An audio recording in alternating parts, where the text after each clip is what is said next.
Hi, it's me, Neal Brennan. Today's guest is you're getting to be a Hall of Famer. You're getting to be a Showbiz Hall of Famer. You have enough shit now where it's like, okay. It's a lot. I'm thankful. You have a new book called Tough, My Journey to True Power. Yeah. It's Brooklyn Nine-Nine. Your head is so small. Where do you keep your brain? Everybody hates Chris. Would you just paint a man, please? When the baby's all the way out, I'll give him all the money. Old Spice. Idiocracy. I could go on. Terry Crews, ladies and gentlemen. Yay. Terry Crews. And also America's Got Talent. Whatever. You got a lot of shit. You're like Howie Mandel. All right. So knowing you like culturally, right? And then looking at going on your Wikipedia and knowing stuff, I just know stuff from the news. And then I went on your Wikipedia and a thing formed in my head of just, have you ever been on your Wikipedia? It's wild. I haven't been in there in a while. No, it's basically just information. But okay. The basics are, the background is you grew up in an alcoholic family and you got a flute and you started going to Interlochen. Yeah. Interlochen is a teen It's an theater arts camp. Yeah, arts in camp. Michigan. Exactly. And I know I remember when I went to NYU for film school, there were a lot of kids in the acting side that had gone to Interlochen. I'd never heard of it before, but so I can see this picture in my head of you being, your mom had you young, right? And then were you the oldest of the? No, I was the middle. She actually had my brother at 16 and then me at 18. Wow. Yeah. At what point do you realize, like, this is not a good situation? Do you know what I mean? Well, I remember being young and being like, well, let me tell you, the biggest thing for me was when I was about 5 and watching my mother get knocked out by my dad. Mm-hmm. And I was like, this is not knocked out. Knocked out. Like my father punched her in the face as hard as he could while I was standing there. And I was going, oh, okay, this is, I was scared. I didn't know what to do. I mean, my dad was the biggest, most giant thing in the world. I mean, people think I'm big, but yeah, imagine if you're 5. You see what I mean? And it's like we walked around the house. It was like boom, boom, boom, and he was just. It was the law. Like it was everything. And to watch him knock her out because they argued a lot. My father was an alcoholic, but my mother was extremely religious. So that was a really toxic mix, man. Like she would always be on him for this and this and this, and then finally he'd get fed up. And pow, and I was just like, dude, it's your world, man. It's your world. But I actually grew up, the way I grew up, I thought one day I would have to kill him. Like, because again, I wanted to protect my mother, but you're talking about at 5, this whole overwhelming sense of helplessness. Like I'm literally held hostage. And I actually peed in the bed till I was 14, 15 years old because of the uncertainty of everything. I mean, I used to wake up to glass breaking, people shouting, police. One time my mom stabbed my father one time, and it was just always drama. Like, just nonstop. And the sense that like you could be killed. Easy. Yeah. Easy. It was kind of in the day back when you would hear, this is back when I was a kid, they would always say, and I'm from Flint, Michigan, so all the headlines were like, Flint, black man robs store, It was always the racial, every crime was like black local black man, at it again. And so you start to be like, man, what is going on? But you would also see where a man would kill his whole family or something like that. And I was easily like, intrigued because I thought my father could do that. Like I was always thinking if we made him mad enough, he would do that. And because he would come home from work and from bars and the whole thing, he'd be sitting stewing and the weirdest little stew on him, like just something. He's sitting there strange. You know what I mean? Yeah. And I remember. And you get real good at sensing it. Oh no! First of all, I tried to divert it one time. I'll never forget this. It's in my book, the whole thing. And I remember walking up to him, and I actually felt empathy. I felt sorry for him. And I remember walking up to him and kissing him on the cheek. And he looked at me like I had an eye in the middle of my forehead. He looked at me like it was disgust mixed with like, what the hell was that? Mixed with get away from me, mixed with, I was like, I'm done. Like, I'll never, it was totally innocent. Like, it was won't happen again. Never happen again. I said, me and you, I understand. You over there, I'm over here.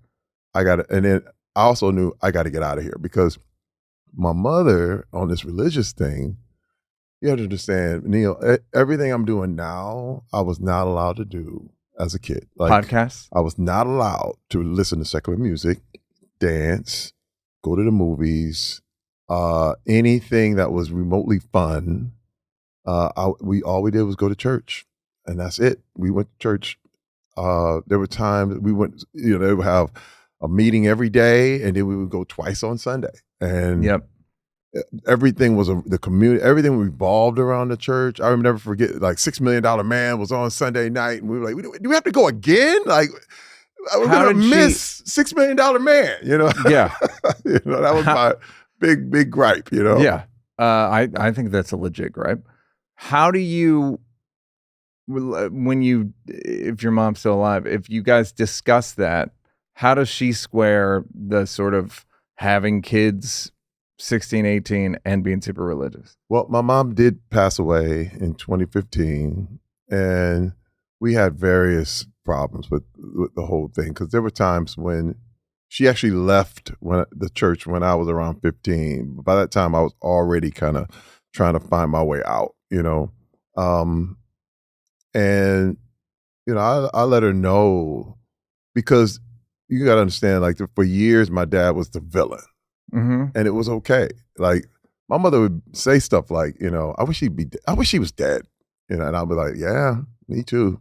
I mean, he was gone at a certain point? No, he's still here. Yeah. But and they never broke up, by the way. Mind you, yeah. they were My married. parents got divorced and never broke up. You know what I mean? Yeah. Like, it was just like he was always there, but they had no, when he was at work, she had no problem be like, I wish your father was dead. I wish somebody would kill him. And I'll be like, yeah, me too. And it was just a normal conversation in our house. You know what I mean? So, but when I came later, once I started going to therapy and started talking about my own issues and stuff, part of this stuff was actually bringing it back just so I could clear some things up. Like, did I get that right? Mm-hmm. And she got really, really mad, and there were a couple of years we didn't talk. It was pretty intense. Yeah. And because I brought up some things and she denied them and the whole thing, because again, he was the villain. Yeah. And I'm the good guy here, Yeah. But one thing I realized, and this is so wild, is that the older I get, the whole thing changes with everything. Like, the thing you thought was horrible is like, oh, I understand that now. Or the thing you thought was just the best thing ever, you're like, oh, that was so twisted. What comes to mind when you say that? I mean, first of all, when I look at religion in a lot of ways, I thought, oh man, this is such a great thing. And then you look at how twisted all of it could get. But also, I look at my dad and I look at him, where he came from. I got a chance to look at his past. I looked at the fact that his father worked on a chain gang when he was a kid, and he had to go to school and pass his own father on a chain gang. And drinking was his escape. Mm-hmm. And I started to understand him more. Not that it was excusable, but I just understood it. And then you're talking about the time. No one taught. There was even no phrase called alcoholism. If you could go to church and go to work, you could drink. And I mean, the only thing they had, what they call, if you were out on the street, laying on the ground and drinking, you called a wino. That was you were a wino. Yep. But there was no thing called alcoholism. Yeah, as long as you weren't a wino, you were square. Right, you were good. You were good. You were good, dude. What's the problem? So there was not even a definition for it. So there were no emotions until 1995. They're That is just so true. male there was None. not a thing that was real, Not at all. which is what was interesting looking at. So I picture you in this this sort of form of hell, right? And then you got an escape. Yeah. To Interlaken, among other places, Yeah. right? Yeah. And were you probably somewhat conscious of it? Like, oh, this is it. I'm fucking good. First of all, it was me and my friend, and we were one of the few two Black people that were invited up there, and we had scholarships. And you have to understand, like, because of the religion and all this stuff, I became a really good artist because I would draw what I wanted to see. So people would be at school talking about movies, and I would be at home, and because I couldn't go anywhere else but school at home, I would be at home drawing what I thought the movie was like. And I had a really vivid imagination, and I would draw all the time. So you drew a lot of $6 Million Man. A lot of $6 Million Man, a lot of superhero stuff, a lot of movies that I thought, a lot of Jaws. I remember, Sure. a lot of things that I thought, I think it's going to be like this. And this is what my friend told me it was like this and this.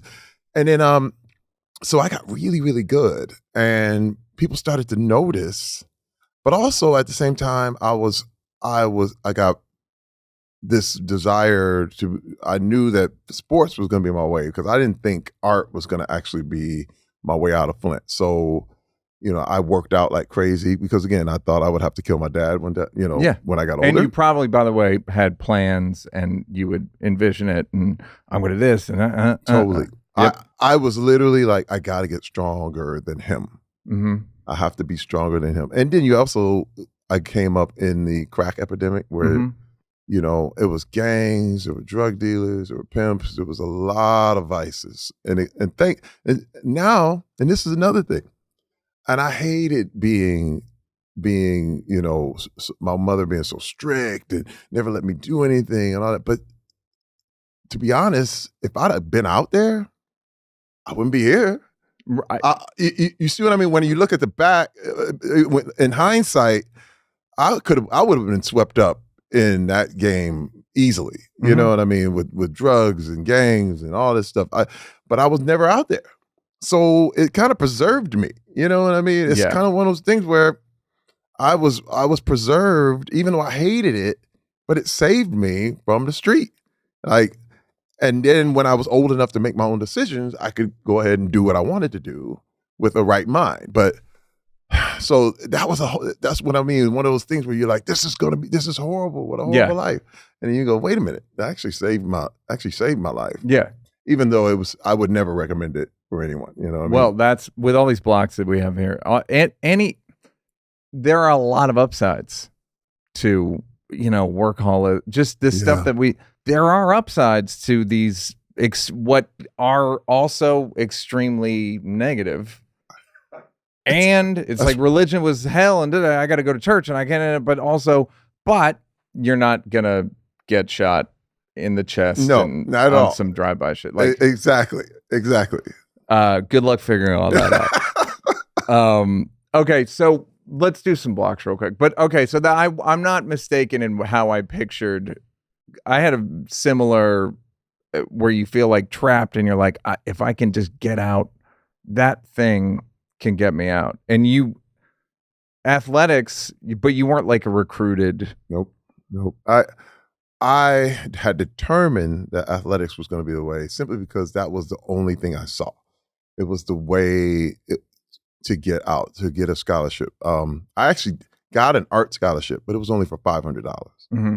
And then I walked on to the football team in hopes of getting a full ride, because that's what they were doing. And I noticed Western Michigan? It's Western Michigan University. Yeah. And I begged my parents. I got that $500 scholarship. So I was like, see, I'm talented. I got that. All I need is the rest of the money just for 1 year, and I'll get a scholarship. And I promised and begged. And my whole family suffered. I mean, I have a younger sister, older brother, and the whole family sacrificed so I could go that freshman year. And I didn't get it. You didn't get the scholarship? Dude, I went into the meet the coaches, and I was just like, I need this scholarship to come back. And they said, well, sorry, Terry, we don't have any more. It's a wrap. Bye. And I went home a miserable failure. And I said, Ma, one more semester. Because this is another thing, Flint was dying. Like, if you look at it now, it's a shell of what it was. It was like Palo Alto when I was a little kid. It was beautiful, booming, money. People were getting $5,000 bonuses for Christmas. It was crazy. Yeah. And then all of a sudden it all ended very fast. And I saw, if I go back to Flint, I'm going to die. And that was my whole thing, and I knew it. And I said, can I just get one more semester, please, please? And so she said, that's all I got. This is it. She said, because we're barely eating now. And I went one more semester and I got it. Got the scholarship. Great. My light, like I realized, okay, if I work hard enough, if I do the right things enough, I can get this. You know, it was just that breakthrough that I had never had and I earned it. It was one of those things that I saw, if I just do good and I work hard, I'm going to get this. And I got it. And it was changed my life, to be honest. It was one of those things that was like, and even with the interlocking experience and all that and getting that, it still wasn't going to take care of me for life. You know what I mean? So, but football became this thing. But then this is another thing. Like in hindsight, I realized I never liked football. Yeah.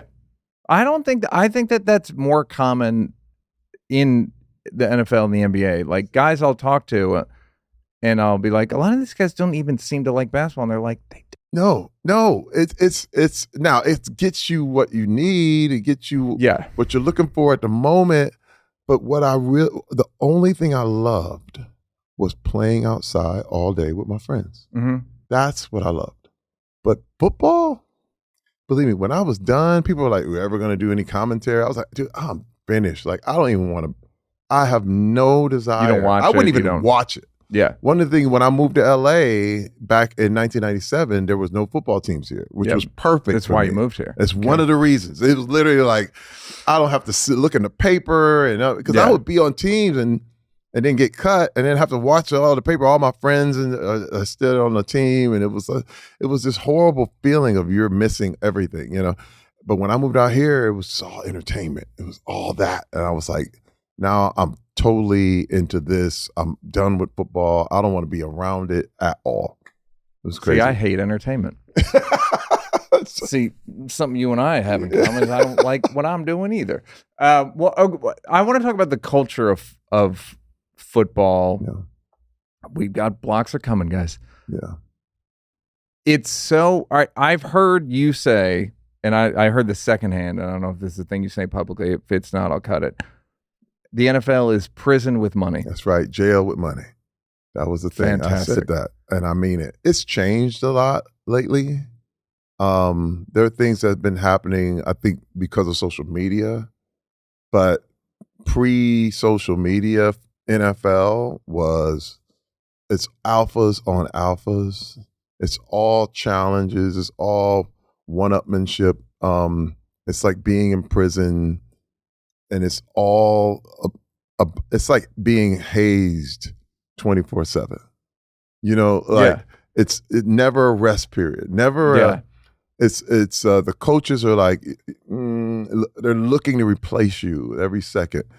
The other players are looking like you're a challenge. Like you're on the same team, right? Like your brothers, so to speak. Yeah, you're on your same team, but you pray that whoever's ahead of you gets hurt. Like that was the deal. Like, man, I really, really hope he breaks his leg today. Like, or God, if you care about me at all. You know, that's right before the prayer, right before we get out there. I really hope my man gets his head busted. Number 38, God. We need some CTE to just sweep over everybody today, Lord. You know, and that can't be good. Like, it's just not good. And when people it would come out, and it would really, I mean, there would come out like. It wouldn't. Guys would just straight up yell at each other. Oh, like, I don't fuck with you. Yeah, I knew drug dealers in the NFL. Guys that were playing and dealing drugs. Oh yeah, at the same time. Fantastic. It was just crazy. A couple of the guys from Dallas got super busted. Oh, dude, a few years ago. Dude on my team got busted. He ended up getting 41 years. He's actually going to be coming out pretty soon. Fantastic. Come and find us. It's kind of crazy, isn't it? But yeah, it's. I knew guys that would, and it was always this training day type atmosphere, where you would go out and the players would invite you, like, oh man, come on. And you're like, oh my God, they want me to come out. But it really became about getting dirt on you. So they would go out, you go out with the team, lots of crimes are committed, lots of weird things going on. This is in the 90s. This isn't like this is straight 90s. That long ago. No, this is not a long time. I remember keeping one player I remember he was like, hey man, there's a lot of prostitutes, a lot of drugs, and you just got to keep me straight all night. And that was my job. I was like to pull him out of cars with prostitutes and make sure he makes it back for game day. And I'm like, oh man, I was not ready for that responsibility. But that was his thing, to take me out. And then it was like, we know, you were with me. So we got something on you. You know what I mean? It was always like, you want your family to find out? You want people to find out? So it's always like, you go out. A form of extortion. It's straight training day. And now you're bonded through vice. You're not bonded through, oh man, we got a goal. And we got this thing. We're going to beat the other team. Yeah, it's never like it. And now, when I say the NFL is a little different now, I mean, I've talked to some current players and they're like, wow, really? And I'm going, dude, this is a whole different league, And I have to say it's good. I look at what's happening now with the players, and they're free to speak up a little more. They're literally retiring earlier. Yeah, I love when dudes retire. You see what I mean? Love it. I love it. Where they go, I'm done. What do you mean? You're only playing 4 years? It's a horrible job. You know why I'm retiring. This is horrible, and I'm killing myself. Yep. Every week, I'm killing myself. And then you got to know, my rookie year, there was a guy named Mike Utley, and I remember my first game. I was on the Rams. We were playing the Lions, and he went for a block and broke his neck and never walked again. We played the rest of that game. He was laying on the floor, and they just put him in a gurney, and he put his hand up, and everybody was like, "That's such a courageous move." Yeah, he gave a thumbs up. And then what happened with Damar Hamlin when he collapses? They stopped the game. I was what the progress? Holy cow! You don't understand. I was like, can you imagine if that game would have kept going? Yeah. Social what do you media. guys? So are you guys in that situation? They cart him off, and then you line back up. Is the feeling like we're all gonna go 70%, or is it like just mixed? It was, oh shit, this is for real.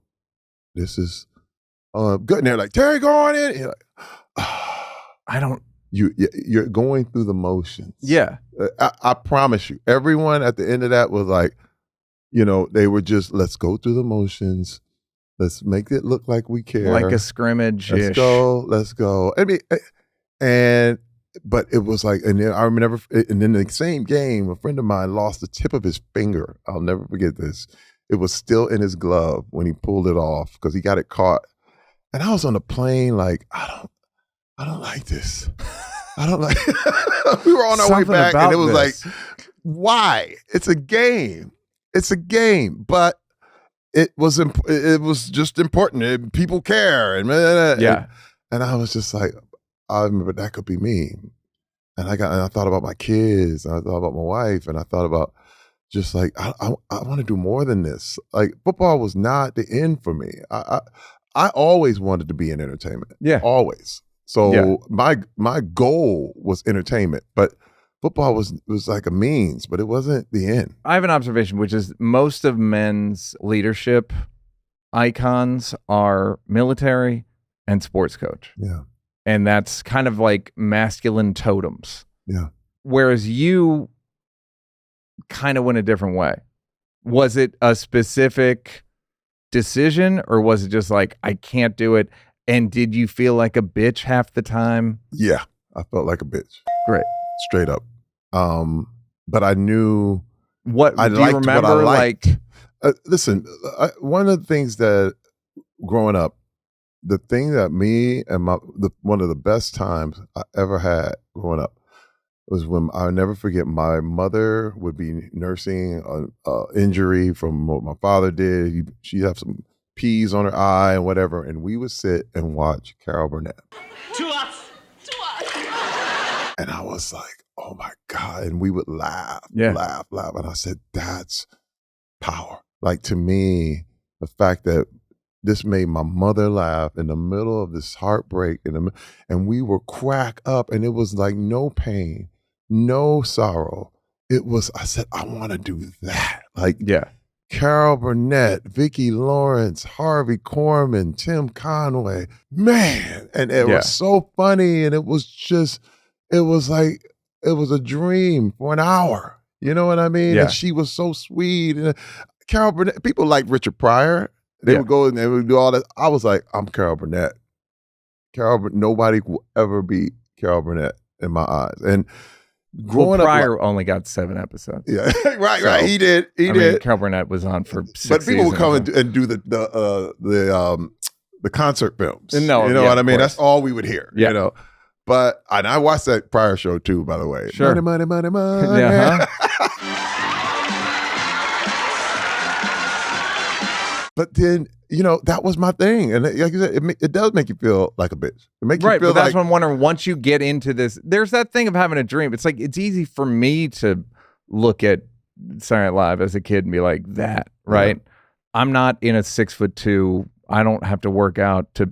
So what I'm wondering is when you actually admitted to yourself, so you're playing football in the pros for money, right? Just to like make ends meet. Yep. And then at a certain point, when you finally got cut, did you always feel like this is insane the whole time? Yep. But this is another thing, is that I embraced what I could do, meaning, and what I loved, meaning when I got cut, I would go back in the locker room and ask the players if they wanted their portraits painted. And that's that was how in I your survived. Wikipedia. Yeah, that's so funny. And I would go I in. think charging them $8,000 is too much. But, I know. but for a Pensford, there's a way to do it though. You eat the ego. You're like, frame, look, man, I can put you nice over this over this cityscape, man, and have your whole family over this cityscape. And they're like, yeah, I like that. Yeah, right. And it became a thing where it's all a puff piece. You know what I mean? It's like buying a new watch. you want somebody drawing your portrait. You know what I mean? It's not enough to pay a picture. No. I would just play it up. Sure. But I would go in the locker room, show my portfolio, show what I did. And then I was always this like good PR thing for whatever team I was on. So they were like, yeah, we have the San Diego Charger and he is an artist. Yeah, and, it's a good news story. Local news. Yep. And then when I finally quit and came out to Hollywood, I would actually have my portfolio in at Disney, DreamWorks, Hanna-Barbera, all this stuff. And I said, I'm going to try my hand at animation. But then Toy Story came out. And all hand-drawn animation was out the window within 6 months. I was like, oops. And this is where we even talked before I sat down. When I say happy accidents, my whole entertainment career has been that. Just because I just go and try and would do something. Acting was that whole thing. It was a TV show called Battle Dome. A friend of mine invited me to it, the first audition. And it was out in Venice Beach, and we were running, doing art. It was like American Gladiators on steroids. And I just went and did it, and I got it. Like, here I am. I'm on TV. Like, and I was broke. Me and my wife were broke. We didn't make any money in the NFL. It was like you play on a team, then you get cut. Play on a team, get cut. It wasn't a lot of money, dude. Money, never. Yeah. And so we were broke, and here I was getting $2,500 an episode playing this character named T-Money. T-Money. Yes, it is Mr. Moneybags himself. And this is when it's kind of, when I say the happy accident, it's like, I imagine Kobe was, he was growing up in Italy playing soccer and the whole thing, and somebody handed him basketball. Right. And all of a sudden it was like, whoa. Yeah. For me, it was like being this character T-Money. I loved it. Like, I could be anybody, and now my imagination could go into overdrive because I already had a big imagination. Did you have to check in with yourself as to what your actual core values were in terms of masculinity? Because it seems like you play your Hulk, you know what I mean? You're like a big dude. If people come up to you, they must expect some form of that, or people want it, or you'd be forgiven for behaving that way. Right. You must have just decided, like, every football team, when people are yelling, you must have been like, I'm not a yeller. I don't know what to say. No, I knew how to play the game. I was an actor.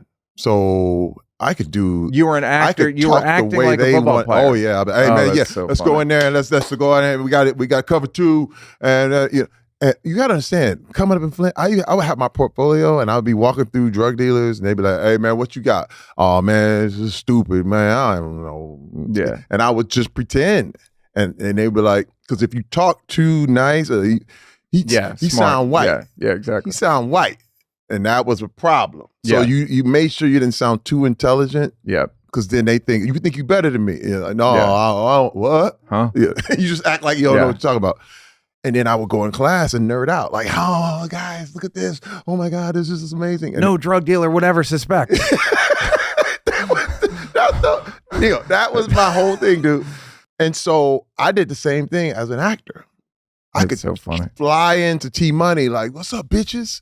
You just, that whole thing. Yeah. My first role, one of my big roles was Friday After Next with Ice Cube. I had a Cube fool. They thought I was from the streets and all this stuff. I played Damon and me and Cat Williams and this whole thing. There's gonna be ball juice everywhere.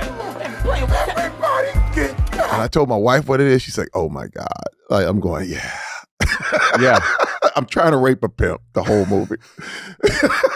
She's like, I said, you sure you want to go to the premiere? She's like, And she went and she's like, oh God, this is nothing. Yeah. But it's nothing like me. When people finally meet me. So you never had, there's not like a temptation. There's no pull. There's like, you're pretty core in who you are. Always. And it's just like, it's all right. But I knew how to play the masculine game. Right. Because again, it's not about being smart. You know, the masculine game is like, I get to run the company because I have the biggest bench press. Right. Like, do you know anything about inventory or about sales? Nope. No. I bench the most. Yep. So you're the boss. That's the rules of masculinity. Yeah. So as long as I had a big bench press, they were like, they wouldn't doubt it. They were like, you all right. Yeah, you're good. Yeah. You're good. And no one would really think to go farther in any of that. So I could play that for years. But the problem is that you end up, it's kind of like you play that game enough, you end up being phony. You know what I mean? Or you end up like the guy who goes undercover and then ends up doing crime or whatever. Exactly. Because I knew how to do all that stuff. And I eventually started to become that stuff. And it literally led to the end of my marriage at one time. It just got, just playing this game of competition and being more manly than this. And it just got real crazy. You know what I'm saying? And for me, it was like, it's a game of King of the Hill that because someone's coming to kick you off. You're on top, but only for a minute. Like, well, it's even outside the NFL, you're still being hazed by your own imagery of what a man is. Well, I mean, and also, Hollywood is just as competitive as the NFL. You know what I mean? And there were a lot of things that were okay to do. Yeah. In the 90s and early 2000s, that people would go now. Yeah. You know what I mean? Yeah. And no one would blink an eye back then. It was just, I saw some things that I was like, that's horrible. And they're like, hey, man, it's Hollywood. Yeah. Same thing in the NFL. I would go, it's the NFL. You know? You just don't say stuff. You know, you just don't, it's just the way it is. Yeah. And you have to find a way to deal with it. And now, I think that's the good thing that has come from social media is that now people are at least speaking. And there's more eyeball. There's more just surveillance. More eyes. It's just no one. You can't get away with stuff without somebody saying something. Yeah, you know. And before, no one would say anything. So it's just. I think it's that's one of the advantages to it. Yeah. All right, let's do some blocks. Number one block. First on this is a first for the podcast. Fear of water. Yes. Yes. Hilarious. Yes. What does that entail? First of all, I'll say I don't love the ocean. Yeah. When people go, I find it relaxing, but only because that's what other people do to relax. But it wouldn't have been my idea. Oh. Like, let's go to the beach and just sit there or go in the water When I was a kid, you would have the community pool. Mm-hmm. And the community pool was gangster. Like, there'd be weird stuff going on in the shower. Lots of molesters. Mm-hmm. Everybody knew. Okay. But the 70s and 80s was a paradise for molesters. You could run free. You ran free as a bird. You would almost get respect. It was. The 70s was like, it was to the point where everybody knew who the molester was. And it was he's on that bullshit or whatever. Like, yeah, man. I mean, some dude in the pool got his hands in some little girl's pants. And you're like, well, I'm going to swim this way. I'm going to play over here. Yep. And it was just horrible, right? And so, but also I got kicked in. And I didn't really know how to do anything in the deep end. I was always Mr. Shallow. And you got kicked in, meaning someone kicked me in. You in that was the whole thing. And I remember the struggle. And I never felt pain like that because it was like swim and you just keep going down, and the more you tried to get out, the more you sank. Yep. Which I was going, this is not for me, and it was so traumatic. I was like, I'm not doing that again. I don't want to go in the water. I don't ever want to go in the water. It's not relaxing. Oh, that's what my thing. I was like, and I used to be so like jealous and watch people just go in there and swim and just go from one side to the next. I'm like, how are they staying up? I can't stay up. Do you know what? I took swimming lessons last summer. Oh, really? Swear to God. Because I know a lot of people that could not swim. Yeah. Dudes that got money, and Sebastian Maniscalco, the comedian, could not swim. First of all, I don't even know how to swim. Chris Rock could not swim. Yep, I heard he learned. He took lessons. Sebastian took lessons. Yep. I know a lot of guys so I was like, let me take a lesson. The best advice I've ever gotten about anything, the best single tip for swimming, and you're not going to believe it. What is Squeeze your butt cheeks. Squeeze your butt cheeks. When you squeeze your butt cheeks rise in a way that is still so baffling to me. You will literally rise up. Like a buoy. Like a buoy. I swear to God. Yes. I swear to you. I couldn't believe it. I never heard that. I know. It's the best single piece of advice about stand up, move, anything, writing. Squeeze your butt cheeks. It made a world it was night and day. It was like, oh my God. And then everything else after that is just like timing and But that's the thing. It's like, why isn't anyone telling anybody I know. this? They're not saying squeeze your butt cheeks. No one has ever said that. No one has ever. Thank you. Yes. You might have saved a life today. I'm sure I've several.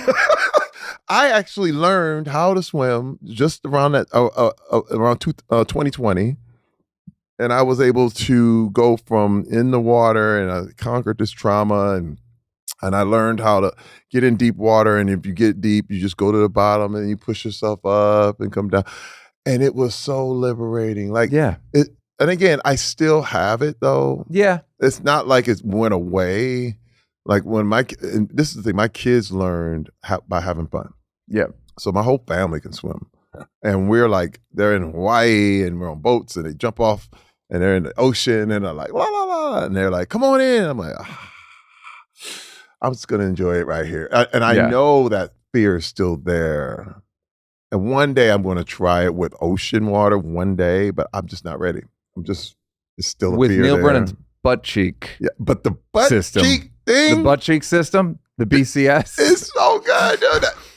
But it's getting kicked in. The trauma was horrendous, man. Well, again, it's people underestimate how much you can affect a kid with just like a dumb and you think about the person, you're 8, the kid who did it's 11. Yep. It's not like some adult malice. It's just like a dumb system of fun. But it was an older kid. How old? And that's the thing. He was around that time. But again, how, like 11, how 12. smart's an 11-year-old? Goofy kids. Yeah. Ha, ha, ha. Yeah. He probably thought I could. Of course. And I panicked. And I remember being dragged out.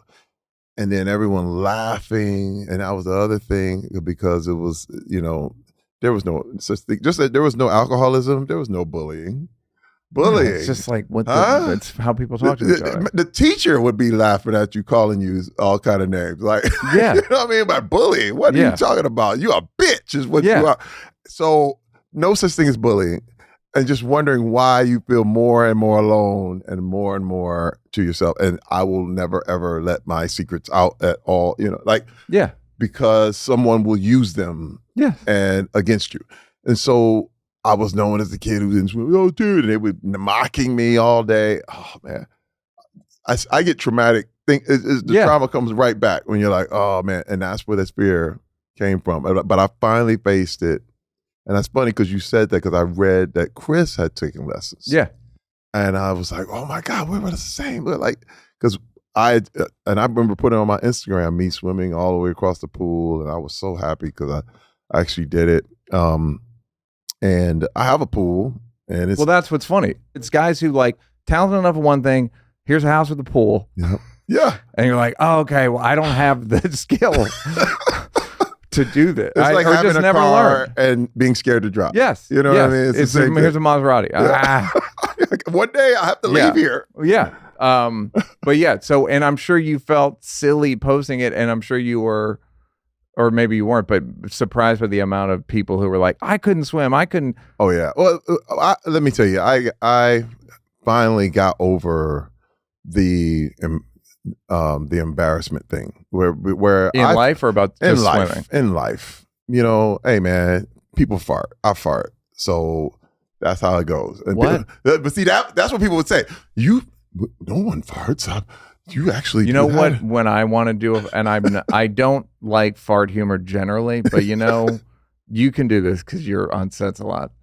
When people, when they need room tone, I've always just, I want 8 seconds of room tone and then just a big long fart. I've never done it. I want to do it because it has to be loud enough. You know what I mean? It's gotta be able to get picked up. At the right time. My God. Well, but the thing is that I would be manipulated by this kind of stuff. People would feel like, oh, hey man, I don't do that.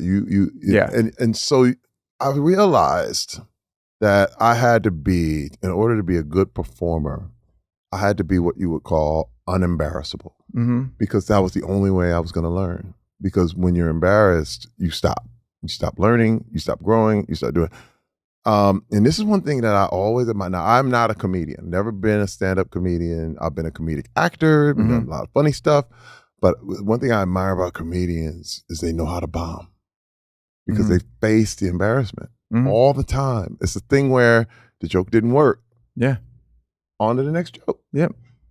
And it's a power.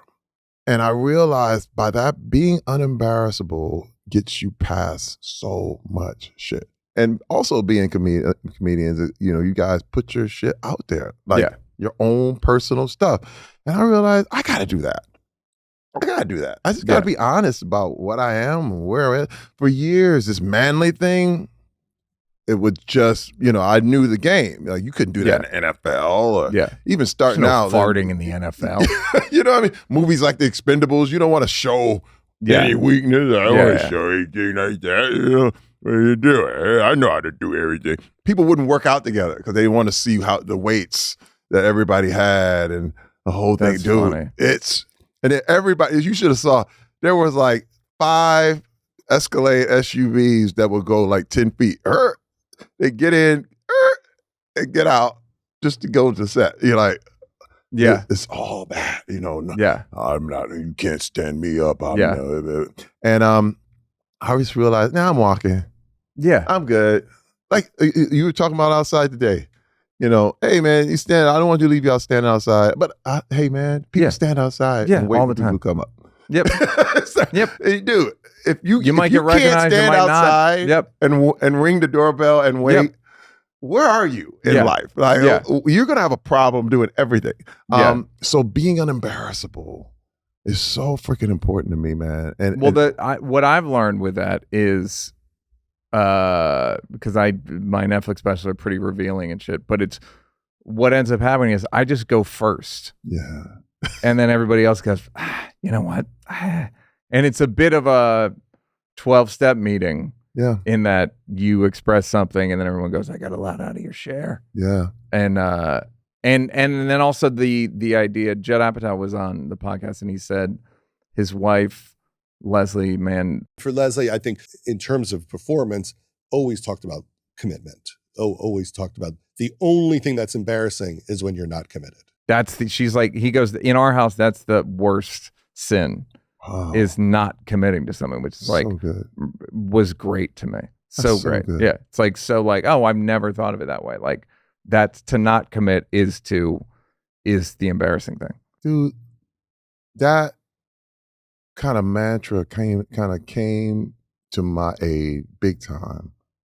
The years when I came forward about what happened with me and William Morris and, this big party and this agent grabbing my nuts and I was like, yo, dude, what the fuck is going on right now? Yeah. You know what I mean? Like, and my wife was right there. And this is Hollywood. And it was like, hey man, he's the head of the motion picture department. And he starts laughing. He's looking at me laughing. Now, I could kill this dude. Like, I'm just looking at him like, but I had been through so much therapy up until that point about being unembarrassable, about just how to deal with anger and that kind of stuff. That whole thing, if I may say quickly, having spoken to you now, the Wikipedia, of course, my education of you on Wikipedia, it seems like you're enforcing a boundary. Dude, but you got to understand, being this masculine dude is about literally letting your boundaries get stomped. And act like you don't care. Act like, no, man, it's all good. No, he grab him again. It's all good. Yeah. And no, it ain't never hurt me. It hurt me. What hurt you? No, it ain't hurt me. Yeah. And that's the manly way to do it. I was hurt. Dude, I was embarrassed. I was horrified. I was angry. And I was like, this is my agent. Like, how in the world do you think you can do this to me? Like, out of everybody in here. Now you gotta understand, I'm still, when you're talking about Hollywood, I'm still one of the few black people in the room. Okay. With a lot of different things. My producer is black. So Hey, what's up, my man? Me and you. I'm the minority. We outnumbered. You outnumbered now. See, you know how you guys have to plan in a restaurant? Like, who are the other brothers in the room? How are we going to handle these crackers? No. I'm like this. I'm on my own right now. I'm like, I'm going to take this glass, break it over your head, start piling you in the corner. Yeah. Go on, Terry. In Hollywood, we know how it goes. So you see that brother way across the room. Like, yeah. I have to look in the mirror. We go right to each other like, what up? And so, but here I was alone. I was going, there's no help. There's no, and everybody saw it and acted like they didn't. Right. Because they were like, And dude, I swear I said, but my wife earlier, now this is the thing too, because I was such a masculine man dude, I used to beat a lot of people up ridiculously. Physically? Physically. I mean, just any bit of slight, anything, you would incur the wrath of Terry Crews because of the image I had to keep. Right. Not because I wanted to do it. It's like, if I let the word out that you did this, then who am I? Dude, the rep is done. So I remember my wife would be out and somebody would talk shit and whatever, and I would be like, what'd you say? And they come up and pow, and dude, people get knocked out.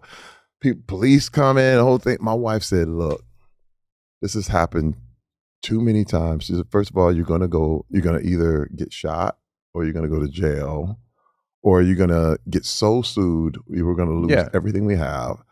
Promise You're still doing this living out here. Yeah, dude.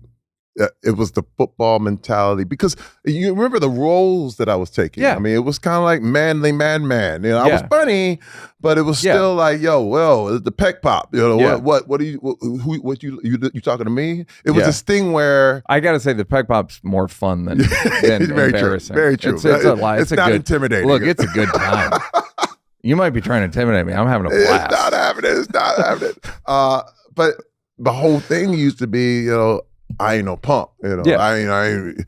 And she was like, dude, your anger, your this thing, and then all of a sudden you could switch. I had a switch, and too many people had been on the other end of that, and I got away with a lot of stuff. And no one sued you? Got away with a lot. Jesus. Usually people were too drunk to even remember. Right. That's usually because I don't drink.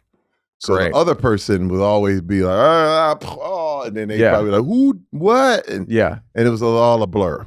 But I promised her that I would not get violent. Yeah. And that came to save me during that time, because I was just like, no, I'm going to handle this the other way. You know what I mean? There's a whole other way to do this. And I went right to him afterwards and just was like, he can't do this. And they were like, yeah, he can't. He apologized. So it's good now, right? I was like, no. And they said, okay, we're going to do something about it. And I waited. Nothing happened, right? And then when everything was going out in regard to the Me Too stuff, and it was all, the ladies were coming out about their stories and the whole thing, and I knew it had happened to me. And I just felt like a farce. Like, this is the part about being unembarrassable that I felt like, I have to tell this. Like, a lot of people are going to be shocked, I knew, but I was like, if I didn't, I felt like I was a farce. Like, I felt like, because all these guys were dogging these women out. They're like, that's what you got to do and get in Hollywood. Yeah. You know what I mean? You knew what you wanted. You knew you were tempting him the whole time. I was like, so I was tempting this dude the whole time? What does that mean? Did you pump the pecs? You popping your pecs. That's what you were doing. I seen you shirtless. You're calling for it. And I was like, hey, man. And so when I tweeted, it was 16 tweets, just, really just detailing what happened. And I was like, yo, so all you guys that are saying that this shit should happen, it shouldn't. That's what the whole purpose was. Like, yo, you gotta keep your hands to yourself. Yeah. That's all. That blew up like crazy, because they were like, big muscular Jerry Cruz. And I realized, I said, I'm glad to be on this side. Like I said, it was the real me without all the machismo and the hoopla. I was like, I didn't do anything wrong. Why would I even be ashamed?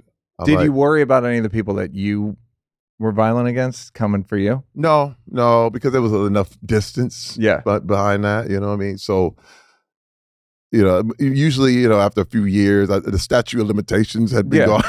But I'm just talking like karmically or something. You know what I mean? No, because one thing I know is, this thing was a movement. Like it was just all encompassing. It's one of I think the good thing about social media. Mm-hmm. Like you said, everything has this. Everybody talking. You can talk about how heinous social media is now, but there were some good things that came out of this stuff. And I just thought, man, I gotta stand with these ladies, because it was crazy, and they were like my inspirations in this whole thing. And I'm still glad that I did that. And I ended up suing William Morris, and the guy left, and because another thing was that I finally knew how to put up a boundary. Yeah. Same thing. Like, and they were telling me, no, he can get away with this. And I'm like, no, he can't. Yeah. You can't freaking molest the clients and go to work. I spent $500,000 of my own money, me and my wife. And then my wife was telling me, because this is another thing. That's a lot of boundaries. Oh, it's a whole 500,000 pieces of boundary. But my wife was like, Terry, there's not a woman in your life that hasn't been through this. Yeah. And I was like, oh, damn. And she was like, first of all your daughters have been through it. I've been through it. And she said, let me tell you what you got to do. And she was like, this is what we need to do. And I was like, oh, wow. Because seeing it from her perspective, I was going, yep, we're going to stick with this. And we ended up, like I said, I didn't get any money. I didn't want any money. I just wanted the guy he can't go to work. You just got to send this message out. What do you make of redemption within this? You say he can't go to work. In this case, I think he's probably old enough and rich enough to retire. But what if he's 40? Well, I just think that my whole thing was you lost the privilege of being that. Now you can do whatever else you want to do. You know, I mean, it wasn't my job to take all your money and but it was just like, no, you had that. You're the head of the motion picture department. You can't do that anymore. You know what I mean? It's like if you're in a church and you catch a guy robbing, he robs the offering plate. You can't work with the offering. Yeah. You can park cars. Yeah. You know, that's good. You can stand out there and do that. You can clean up maybe, but don't give them the offering anymore. Yeah. You know what I mean? And that's the thing. It's just too gentle. You know, Yeah. it's a little, you know, and I knew that, and once he was gone, and now he may be working in some other capacity, he might be doing whatever. I don't care. But I just felt like that was a stand. That was my boundary. And I literally was gonna pay any price. I said, I'll spend $1 million to win $1. That was the thing, man. And I realized it was just no end. And I was done with Hollywood at that moment. I was just going, football ended, entertainment could end. I'll just do something else. Right. You know? Yeah. I mean, that's another thing too, man. A lot of people are fooled by this thing. Like, I mean, there's a whole lot of shit to do. You could do a lot in of the things world, yeah. in the world. Yeah. You know, I gotta do it. Yeah. Well, I think people get that competitive, right. where it's like, it was my dream, and I'm not going to let them. And it's like, you know, you can just go, okay, that was a dream that I had, that a 15-year-old version of me had. You could just go, but people just get too competitive, and they don't want to admit, like, oh, these people are better than me at this, or I can't figure out how to politically operate. Or whatever, but there's other shit to do. Yeah. Man, look, that's how they kept people in the NFL when I was playing. They were like, "What else you gonna do, man?" In that case, I think they're right. What else? A lot of these guys gonna do? Their brains are busted. They've got heavy limps. So hold on for dear life. Oh my God! I don't keep playing. Yeah. Oh, I have one leg. What else am I gonna do? Yeah. Yeah, I got to do that Richard Gere. Where else am I gonna go? Yeah. I got nowhere else to go. And so you were willing to walk, having made a good amount of money in showbiz, though. Yeah. No, listen, I've done very well. Yeah. You know, one thing is I look at myself as very lucky, man. Like, because all my business has been repeat business. You know, Neal, you gotta understand, man. I love this. Like, I love entertainment. I love making people laugh. I love making people cry in entertainment. I love being a pivotal part. You love suing people. Yeah. That too. If they do something wrong, I love it. But also, it's remember, the same rules that apply to football apply to entertainment. Playing outside with my friends all day. Yeah. That's what I love. When I was on Brooklyn Nine-Nine, dude, it felt like playing with your friends. Yeah, there's a lot of people there to play with. Yeah. Cracking up. Yeah. All we did was laugh. Yeah. All we did was tell jokes. All we did was make sure each joke hit right. Or nothing was off limits. You could try something, and if it didn't work, it just didn't go. We tried another thing, and it was better.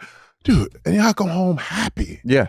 Like, tired, exhausted, but happy. Yeah. That's what you do when you're 12. Yeah. And you're playing all day. Yeah. You know what I mean? We get to play pretend. This is what this is, man. And that's all I've ever been doing my whole time. From the time I started to the time I was a kid to this day right now, I just decided I'm just going to have fun with my buddies, whatever I'm doing. God bless.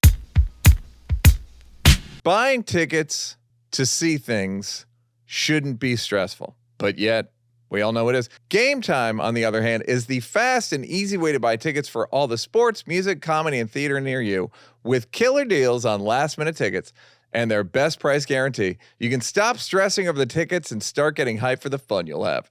Do we have fun? We love fun. We plan outfits. We daydream what it's going to be like. My God, What a time. Now, I love to browse through Game Time. Baseball, obviously a lot of baseball tickets. Dodgers, we're in LA. Dodgers, I think Dodgers are doing badly. I can't remember. I don't like baseball because I can't relate to their bodies. Basketball bodies I can relate to. Baseball bodies, they all have big butts, which I don't have, and they all fish, which I don't care for. Football, I like football. It's a little violent for me, but look, I don't have to get the concussion. So, look, if you want to go ahead and knock yourself out, get a concussion, and I'll watch it from good seats. I flew over the SoFi Stadium. It looks like a good time. We've got Raiders in Vegas. We've got the Rams in LA. Oh, there's of course soccer, the LA Galaxy. Yeah, soccer. Would I go to soccer? Vote. What do you think? I'm kidding. No, I don't think I would. Let's do some concerts. Karen Leone is he's looks Latino, but he's got a cowboy hat on, so I'm assuming he's got some kind of angle. Gunna is coming. Gunna is coming to the YouTube Theater here in LA, and in his photo here, he's on the money phone. And whenever I see someone on the money phone, I assume the conversation is, hello, bankruptcy? What else? WWE is coming. SZA is coming. SZA's got a song with my friend James Blake, and I really like that song. And I like that SZA is popular, and I understand what girls like about her. Aerosmith is coming to the Forum in December. I don't know. If I could teleport there, I would do it. Ed Sheeran is coming to SoFi. Reasonably priced tickets. I watched the documentary last night about Louis Capaldi, and I enjoyed it. And he's obviously sings incredibly well, but also legit funny dude. So Game Time, guys. Go on Game Time. They got flash deals on last minute tickets. Easy to find and buy tickets for every kind of event in your area. Images of seat views. I love that. You can see how the show will look from where you're going to be seated. And the lowest price guarantee, event cancellation protection, job loss protection, etc. Snag the tickets without the stress with Game Time. Download the Game Time app, create an account, and use code BLOCKS for $20 off your first purchase. Terms apply. Again, create an account and redeem code BLOCKS blocks for $20 off. Download Game Time today. Last minute tickets, lowest prices. Here comes the reverb. Guaranteed. With HelloFresh, you get farm fresh, pre-portioned ingredients and seasonal recipes delivered right to your doorstep. Skip trips to the grocery store and count on HelloFresh to make home cooking easy, fun, and affordable. That's why it's America's #1 meal kit. Kickstart a fresh fall routine with HelloFresh. HelloFresh handles all the meal planning and shopping to deliver everything you need to cook up a tasty meal right at home. They do the hard part, and you get to take the credit. And who likes taking credit more than this guy? Nobody, except maybe you, for food. A busy fall schedule doesn't always leave you with time to spare, and with HelloFresh, you don't need to spend all evening in the kitchen to whip up a wholesome meal. With their quick and easy recipes and 15-minute meals, you can get tasty dinner on the table in less time than it takes to get takeout or delivery. Plus, there's not all the fees from the ordering food, where it's like, we've all seen the meme where like you order an $8 thing and then the fees brings it to $37. Ever wish you could spend less time planning, shopping, and cooking for the family and more time with them? From easy, time-saving breakfasts and family dinners to kid-approved lunches and snacks, HelloFresh has what it takes to keep everyone, including you, happy and satisfied. I do it because I'm not going to endorse it unless I do it. I'm a precious vegan vegetarian. They have stuff for people with somewhat limited diets like me. They got the tofus, they got the eggless the rice pastas, they got enough stuff and they got a good amount of vegetables. It doesn't feel packaged. It doesn't feel like you're part of it feels like a fresh thing. It feels like custom made for you, which is kind of what you want. You don't want to feel like a part of like a gross factory system. No factory. Okay, so go to HelloFresh.com/50Neal, 50NEAL, and use code 50Neal, 50NEAL for 50% off plus 15% off, 15, off the next 2 months. Again, HelloFresh.com/50NEAL and use code 50NEAL for 50% off plus 15% off the next 2 months. HelloFresh, America's #1 meal kit. HelloFresh, eat. HelloFresh, eat up. HelloFresh, delicious. Number 2, Imposter Syndrome. I can probably hear your inner monologue around it. Yep. Like I just said, I feel lucky. Yeah. But you also feel like, why me? Like there was some kids that were super talented in high school that went to school for acting and did all the things and they did everything and you're like, wait, you're doing all this and are you really good? Right, but I'm sure you've learned or figured out by now, a lot of it's just your face and body. Yes, very true. Talent's fine. It's so true. If Talent you and I has have the very same little to do amount with of this. talent and I look like this and you look like that, you're gonna book Camacho. Right. And you're just gonna book more shit because Yep. when I direct, it's like when I cut to someone, the audience needs to feel a certain way in a split second. Yeah. With you, they're like, if I'm low angle, he's menacing, he's a mean, message. he's silly, he's whatever. Yep. You cut to me, you're like, I don't know. So a lot of it is, so it's imposter syndrome. But have you ever cast anything? No.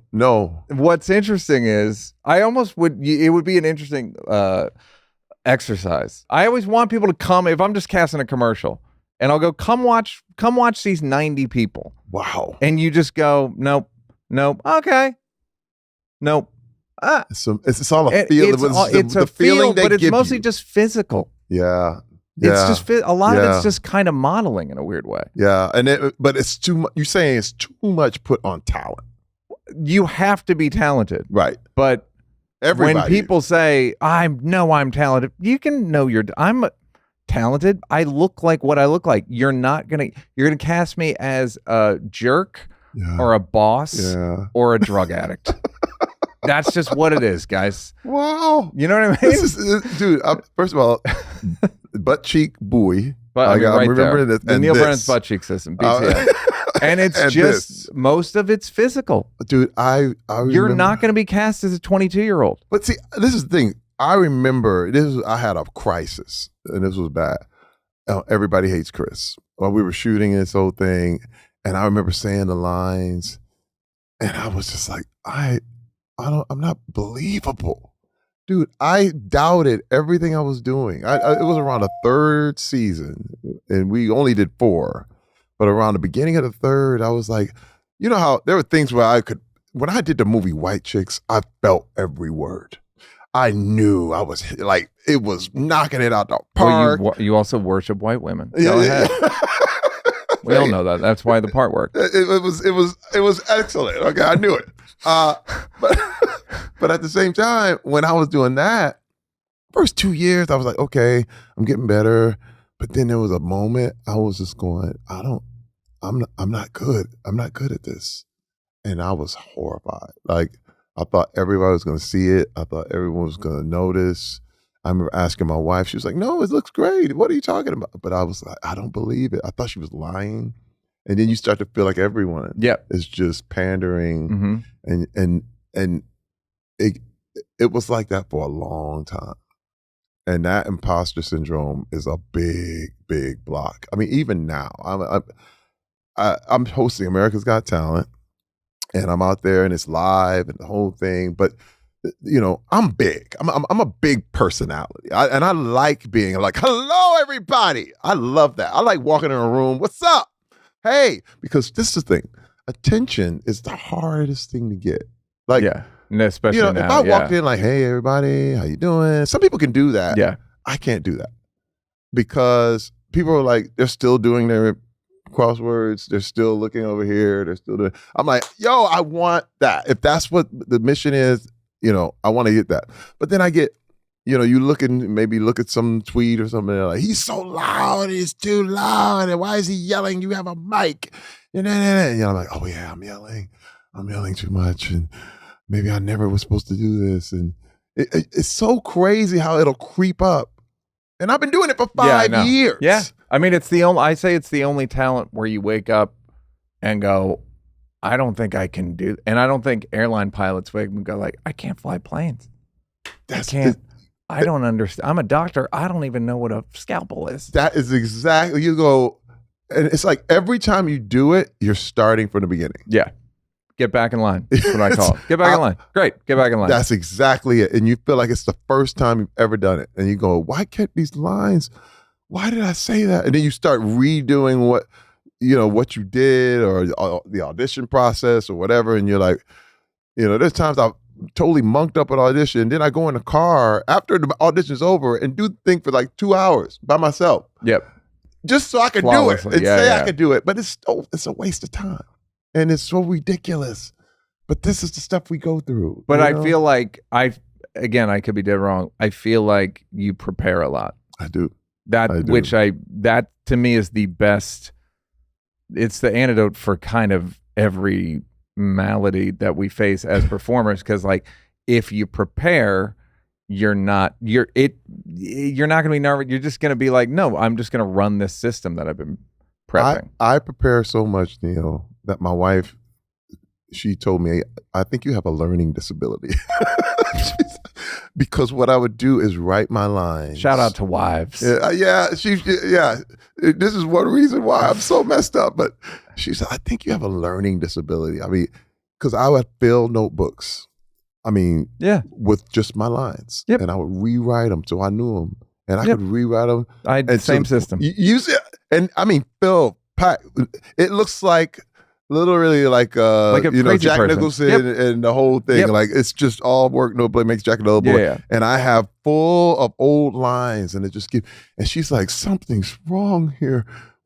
You did all this. I can't be unprepared. I can't feel like nothing worse than walking on set and feeling like you don't know what's happening. Yeah. You're the problem. Yeah. I don't want to do that. And that's another thing, as I've realized, I can't wing it. I can't wing it. And I don't know if I've said this I might have said it on Kenan Thompson's podcast, but when there was a Mark Twain tribute for Chappelle, right? Mm. And it's like Jon Stewart and Aziz and heavy hitters, right? Sarah Silverman and Mos Def and all these people. Wow. And I did, and Jost and Che and Kenan and all these guys, and I did arguably the best. And when I got off, Kenan goes, "How did you do that?" And I go, "I tried." And it was the first time I ever really like prepped it. Yep. Had a thing, prepped in my, they're all doing stuff. I'm literally going over a teleprompter on my computer. Yep. Like kind of rudimentary shit. Yep. And I think a lot of people wanted to be cool because Dave's cool. And I'm Right. like, I've been around Dave long enough to know like it's a different system. Yep. He is cool. He can wing it. He's the only one. Yep. I really, it's like not like someone's like, he just can do it. Amazing. I can't. So I'm not going to pretend I can. Yep. And I can just smell that on you. Like, All over. like just over prepped. Over. Yep. And then prep on top of that. Oh, wait. And you know what the nightmare is? Working with somebody who's like loosey-goosey. Yep. I'm like, I had this whole thing prepared. And you're a square. You're a bitch and a square. Oh, dude. I come in and be like, please say the line like it's supposed to be said because you just said something totally different. Yep. And I'm going, will the director come in and tell this guy to say his shit right? And that's the point where you get too into everyone else. And And that's where that imposter syndrome is. Why do I need to study so much? What's wrong with me? Is my wife correct? The person who knows me the most in the world. Oh, no. Do I have a learning disability? Should I quit? And then Should I get mad myself because I tell her, I'm like, no, I don't. I just like to be prepared. She's like, no, there's something wrong with you. You Fine. have a learning disability. What's embarrassing for me is I'm just starting to understand that I need to do it. Yep. Like I have a new show, did it in New York, and wasn't prepared enough. And it was good, but I had taken 3 weeks off. I hadn't done the show in 3 weeks, and I was like, no, it's in me. And then it was like I spent the whole time trying to remember it. And I was like, I have to take 2 hours anytime I do a show, at least to that day We're to bros. just memorize it. We're brothers. Yeah. Because I'm trying to tell you, that's me. I can't. I just started, Terry. Terry, I'm talking about it's August, it's September. This is in like June where I'm like, idiot, take the lesson from Twain, take the lesson from, so I get my fucking crazy notebook. Yep. And Yep. and I imagine it yesterday. So I do a show Saturday and at the Comedy Store, had a new joke that I didn't try because it wasn't memorized enough. And then I'm going to do it tomorrow. Today's Monday. Long story short, I spent 20 minutes yesterday just memorizing it. There you go. Just like in a down moment on a Sunday. Cool people are smoking weed. Yeah. Right. Partying, swimming. Hey, man, I never got these people on set. They're talking. Yeah, like what are you doing? So what are you doing tomorrow? I'm going, dude, I am studying my freaking line. Yeah. Listen, this is so weird. I have to have my sides in my pocket to say my lines correctly. It's weird. If my sides aren't in my pocket, I feel like I don't know them. Yeah. It's strange because I'm not looking at them, but I just have to know they're on me. Yeah. And all of a sudden I can vision the lines and vision those things. But if the sides are somewhere I don't have them on me, I don't know the scene. Well, I'm also talking about meeting yourself where you are. Yeah. Like, all right, so what? So you need the sides. Yeah. So? Yes. But it's hard to do. It's hard to accept, like, and you feel like, do I have OCD? Do I have, start I feel judging like I what you know have. This all. Yes. I've been doing this 25 years. Yes. I should be able to wing everything right now. Yeah, and you see actors that have been doing it and they can just look at a script once and toss it. I've seen that. Can't do it. Not me. who I am. Not me. I've heard stories like Sam Jackson just doing whole monologues. Just like, got it. And you're like, oh, why can't I do that? I can't do this. I can't. I'm not that dude. I got to spend like 2 weeks with it and have the whole thing open for. What I do is keep scripts open and leave it there for a month and just kind of open. And if it's a movie or whatever, and I just go and then just constantly look at it over and over and over. Then I'll be able to write it without even looking, and I know what's going on. Dude, I'm not. Yeah, but I love that. You have to accept that that's your system. But that's where that imposter syndrome stuff. And then once you learn it, then I can improvise. Yeah. Yeah. Then I can like have fun, but I don't, I'm going to be, somebody one time said, I think William H. Macy told a buddy of mine, he's like, when you see actors like taking serious moments, a lot of times they're just trying to remember what they're supposed to say. That's really good. And like, I'm not trying to be like, I mean, whether it's stand up or whatever, I just have to accept what my body and brain need to do. I love that about you, Neal. This is good. Thanks, Terry. No, we're brothers. Thanks this so is much. Good. Well, which brings us to our next block, porn. Yeah. You've been open about this as well. Yeah. Yeah. Was this part of this could fall under the masculinity rubric or not? It's weird. Because of all the problems, with the alcoholism and the religion, when I was a little kid, probably about 9 or 10, I fell into my uncle's porn stash. I'll never forget discovering Back then, it was a stash. It was in a box stash, and my life changed forever. I mean, there were only a few times when all my problems went away. A couple. One was Carol Burnett, and the other was porn. And back then, you had porn in the grocery store.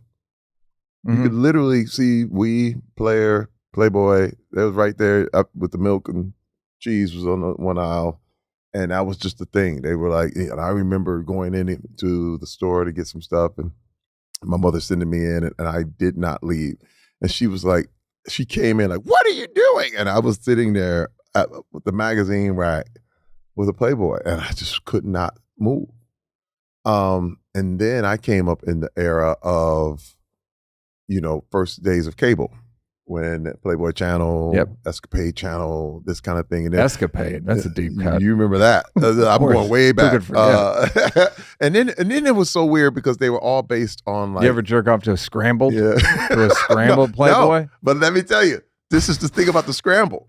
I knew how to de-scramble. Of course you did. You just hold the channel in between and it would come in clear as day. Well, when you're addicted to porn, Terry, you'll find ways around the system. That's what you do. That's what you do. Dude, and it's in the house. Yeah. And it was something I ran to because, again, I wasn't allowed to do anything else. So when my parents were gone and doing whatever, I would be in there watching porn. And it's funny because my brother and I would be watching together for a while.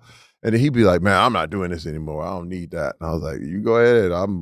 See you later. I need it. And you're just watching it? You're just transfixed. You're not masturbating. You're just transfixed. You got to understand, I was so young at first. And my mother being so religious, we never talked about my mother and father. To this day, I've never had a talk with my dad about sex. Oh, my mother was like, I would say, so what about sex? And she'd be like, don't talk about sex unless you are you doing it? Are you doing sex? I'm like, no, I'm not. And I hated to bring it up, right?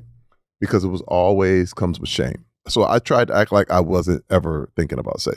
And because my mother was like, you're going to get somebody pregnant. Because she ended up pregnant at 16. Mm-hmm. So it was something we just never talked about in our house.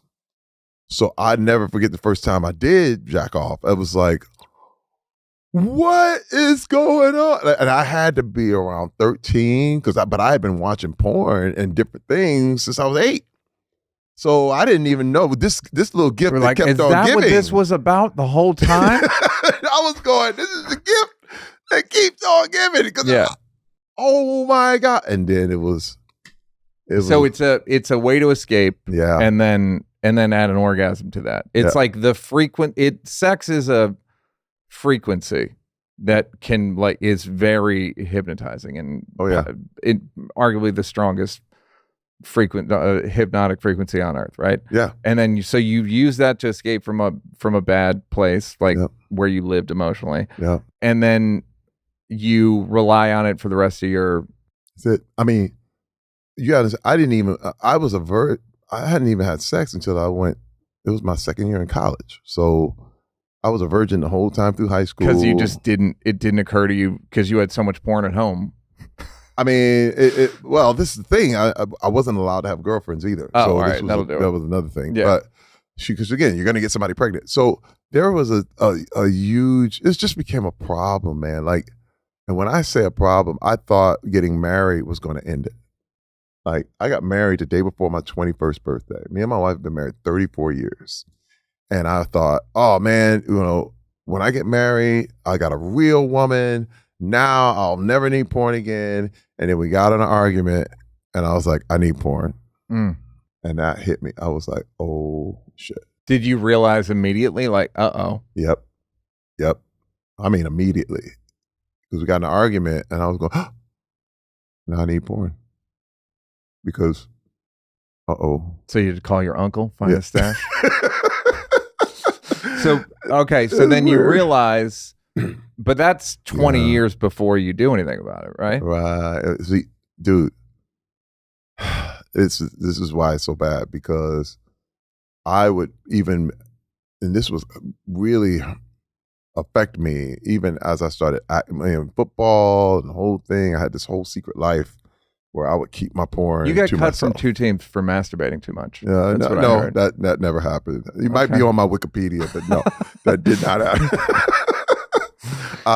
But what did happen is, remember, I was going through this major imposter syndrome thing when I got my first movie, and first movie is a big Arnold Schwarzenegger flick. I'm one of the bad guys. It's called The Sixth Day. I'm in Vancouver. It was so bad. The imposter syndrome was so bad that they were like, Terry, you're not going to shoot for 3 weeks. We want to send you home. We can send you back to LA. I was like, no, I'll stay. No, I'll stay. It's okay. No, you don't ever have to send me. I'm thinking like they're going to cut me. Yeah. Just like in NFL. And I stay in a room for 3 damn weeks when I could have went Sutton home. Place? Vancouver? Sutton Place. The Sutton Place Hotel, Vancouver, dude. Oh my God, you know it. Hey man, crazy. And this is like 1999. This is around then, early 2000s.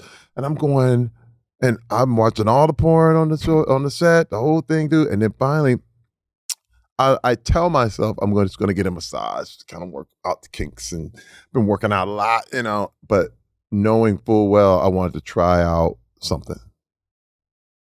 And I went to this massage place and got a hand job. And I was like, oh Lord, I had never went. So you never cheated? I had never cheated. And that was the moment I cheated. And I was like, oh man, it changed everything. And I said, I will never ever tell. Like, this is the secret that I'm going to die with. I just knew, and I felt so horrible. I mean, and my wife was, something's up, what's going on? Like, and I'm, and I just knew, I just was praying she didn't see it on me. What was it about that day you think that made you? I don't know. I mean, just the loneliness, being up there the whole time, and feeling like I didn't belong. Because again, I was not an actor. I was like, I didn't know what to do with the crew and the people, and they were doing their things. I was like, Michael Rooker was the guy who actually taught me how to act. He was like, no, Daddy, what you got to do, man? When I'm standing here, you stand over here. That's what we're going to do-si-do in the scene, right? And I'm going, okay. Dude, I was scared shitless the whole time, thinking they're going to fire me. They're going to discover that I don't know what I'm doing. I'm an old football player. And every line came out like, it's funny. Me and Dave Bautista talked about this. Like the first time we ever acted, it was just like, the line's coming. Here's the line. Time to say the line. Hi. Yeah. And the line there. That kind of anxiety, that was the whole movie. And how I would unwind was pornography. But I needed more. And you got to understand, it's the gift that does not, I have a very diminishing returns. A gross question. Okay. How many times a day were you masturbating on average? Oh, I don't remember. Think, but it had Terry, to be. this is important. Good. Yeah, man. But I could tell you this. I was watching from day turned into night. So it would be like 11 a.m. all the way to like 11 p.m. Was it about the orgasm, or was it just about like the trance? Yeah, a trance. You're in a trance. It's like you're instantly out of body. It's like you're nowhere. Did your wife know that it was an issue before? Like, would you go like, I'm going to my office, I need quiet? Or she caught me a couple times. Yeah. And I was like, oh no, I won't do this. What is this? Yeah. I was Porn, like, no, but this was a while because I went through the whole changes, like, with cable and then the internet. Yeah. And then it got easier. Yeah. Like, you don't got to go to the store, hide. Terry. You don't have to go behind into the beaded room. No, you're right. You don't have to go to a bookstore. You don't have to do this stuff. And it was just going, and because that's what I would do before. It's like, oh man, feel bad and go home, and you don't have anything in the house. Place. And, and then every hotel had something, and I was like, but I hid that for years. And then my wife finally, she was like, Terry, what is it I don't know about you? And I got tired. And we were arguing a lot. I kind of felt like we were going to break up anyway, because it became this thing where this stuff gets too hard to hide. And I felt like you also resent them because you have to hide it, so you resent them. Resentment, exactly. Like, I was always angry at her. And she was the problem. Why won't you let me masturbate 12 hours a day? You know what I mean? Like, you're square. Man, your brain makes up the most wild things, reasons, and justifications for how messed up you are. Okay. And I literally just told her, I said, I told her I got a hand job in Vancouver. It was like 10 years ago. But for her, it was that moment. Yep. And she was like, you're out. We're done. And I was like, wait, come on. No, not. I told you, I'm honest. Yeah. She's like, dude, this is bullshit. I'm out. And I was like, I just lost my family.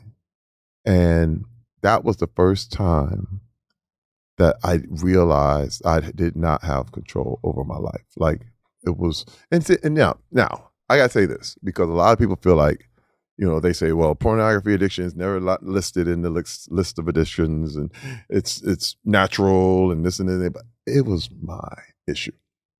I couldn't stop. I wanted to stop. To me, that's a problem. I know kids that eat, paint chips, can't stop. Yeah, it's a problem. Yeah, it may not be listed, right? But if you have the urge to grab that paint chip and eat it all the time, that's a problem. Yeah. I don't know what to tell you. For me, this was a problem. And I said, I got to do something about this. And I went to a rehab center, like for sex addiction, for pornography and the whole thing. It's where all these famous people went. And this thing, I was very successful. Because what happens is that I would feel guilty and then I would do a whole lot of great things to make up for that. You know what I mean? So it's very motivating. Like, let me get myself straight. No, what? I'm not that guy. Yeah. I'm going to do this. And it was like, I say this, I say underachievement and overachievement, it comes from the same place. Like, if you're an underachiever, you live under a bridge. But an overachiever lives under a bridge he owns. Because he's built that thing. You know what I mean? So now no one can see me. Yeah.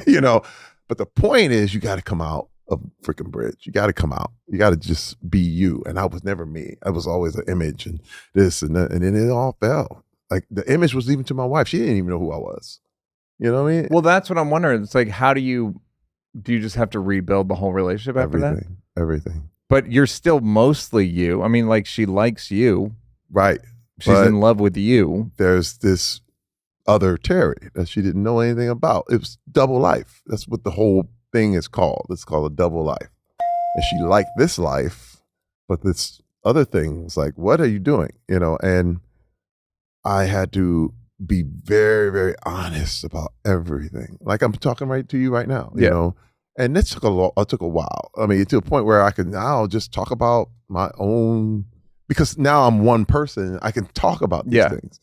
But when you're a double, you're like, oh no, well, what's going to be? Everybody's going to find out. This is the thing that changed it for me. And it wasn't religion or anything like that. It's what I found out what it did. Like, it changed the way I saw people. It literally, people became objects as opposed to actual real people. And I didn't like that. Men and women? Everybody.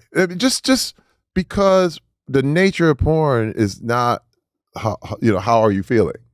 It's body parts. It's it's engine, pistons, boom, damn, it's all about. I don't know what kind of porn you're watching. Engines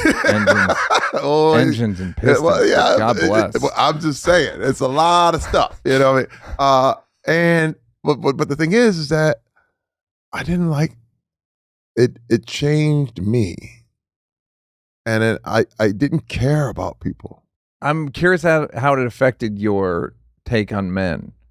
It wasn't even about men. It's about everybody. It was just like people were there to be used. It was like everyone was like a sex vehicle of some kind. But see, this is the thing. Porn has nothing to do with sex. It's about power.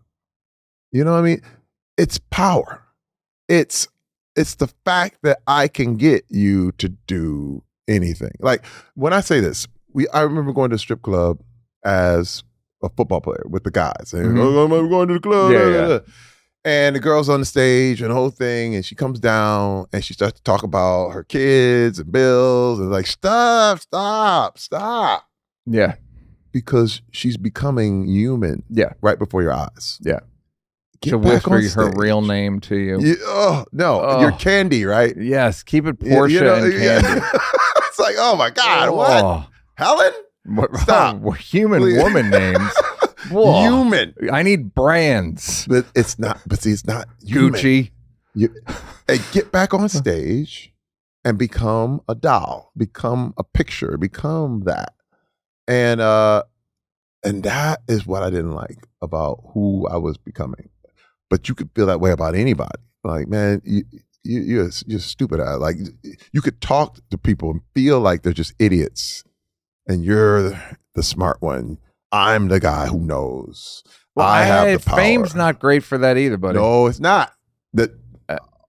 I gotta be honest. Hey, not the best, not the greatest humanizer. I'm just trying to tell people you, engaging with a it famous comes from person. the same place. Yeah. A lot this stuff, this power stuff. Yeah. Again, what the agent came up to me and did that thing Yeah. to me. That's the same shit. Yeah. Same stuff. He was powerful. Yeah. I can do this. Yeah. You shut the fuck up Yep. and do what I say. Yeah. Hey man, I was starting to turn that way. Like in my mind, I was feeling that way about people. And I was like, I don't know. No, I don't want to be that dude. But when you have a double life, you turn into a guy.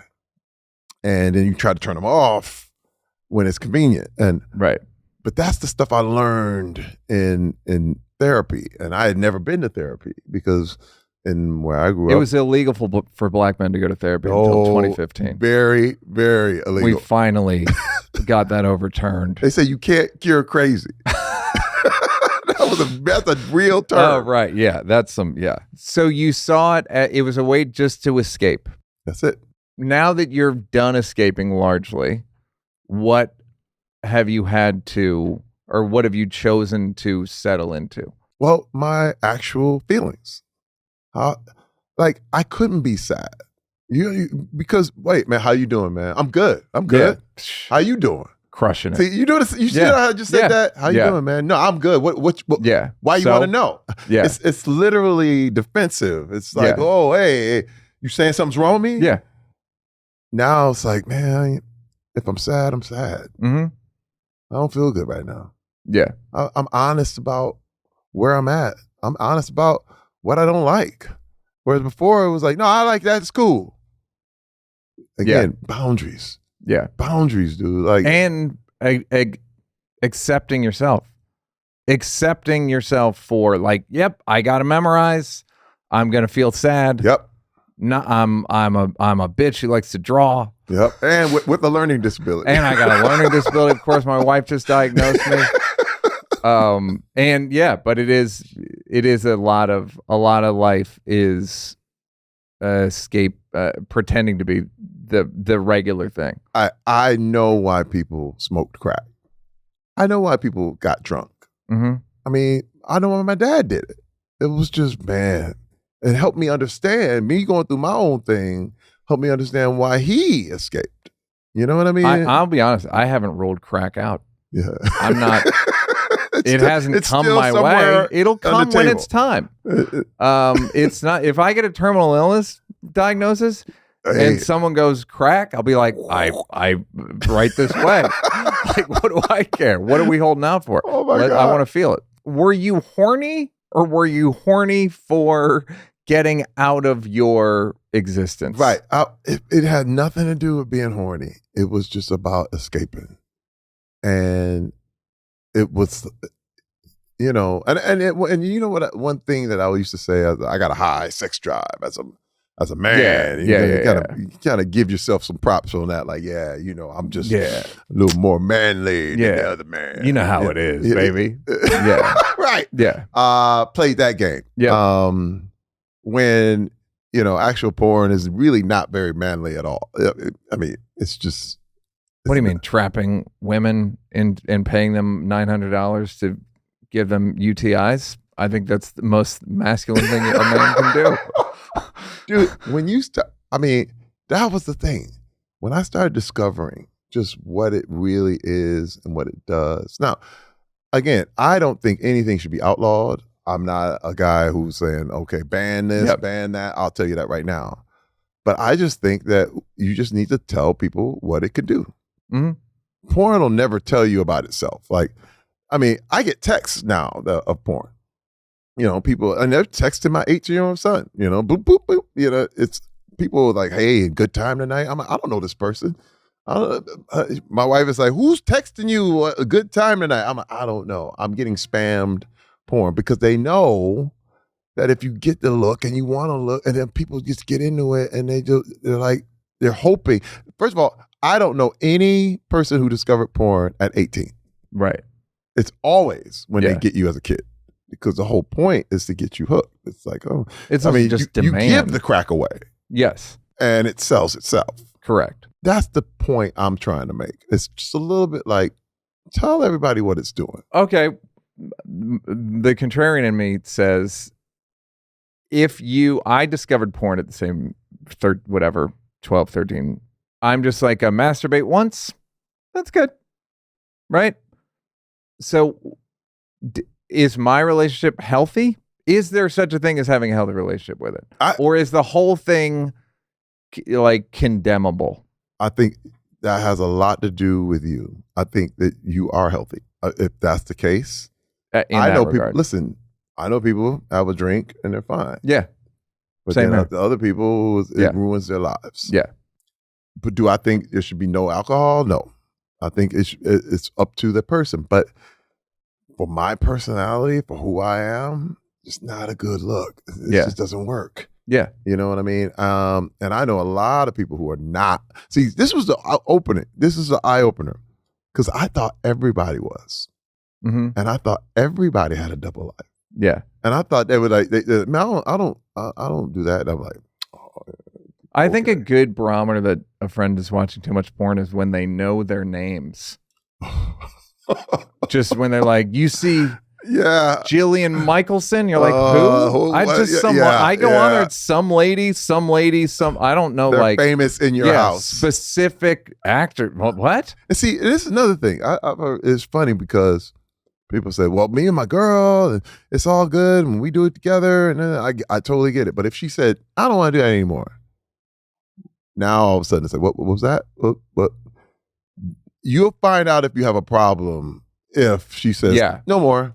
Yeah. You're like, but we used to do that. And I know people who broke up because they like, you don't want to do that no more. And I need it. So, you know, you start to understand who's the boss here. How was the sitting with your feelings? How'd that go? Oh, at first. I got a crazy story, man. I'll never forget.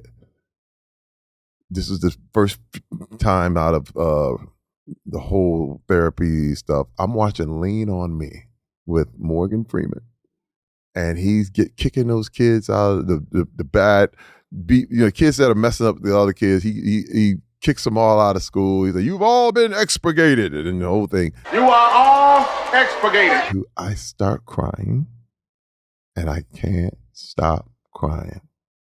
Neal, I cry for 2 hours. Do you know why? I don't. I kind of have examined because I felt, years later, I kind of examined like this man was taking care of the kids that really wanted to learn. Uh-huh. And it reminded me of what I was going through and their, the gangs and the people, and he locked the doors and he wouldn't let the gang members come and attack the kids, and they were singing the nice songs and Fair East Side High and everything. And I couldn't stop crying. Neal, I cried. And my wife came in and I was like, I can't stop. I don't know why I can't stop. And she was just like, I've never seen you cry.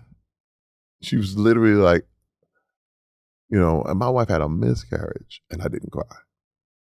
And she was like, you're crying now? And she knew something was different. Like something's changing. Yeah. You know what I mean?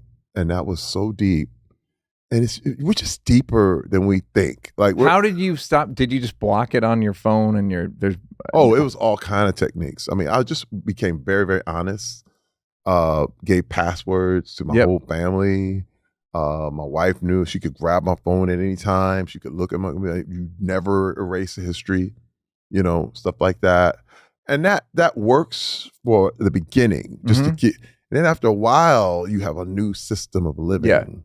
And then it feels clean. And this is a great thing this is one thing that I've learned, is that all right acts are cumulative, meaning it's compounds. Mm-hmm. One, like if you stop smoking, your lungs get cleaner than they did, get faster than the time it took you to get really filthy and bad. You know what I mean?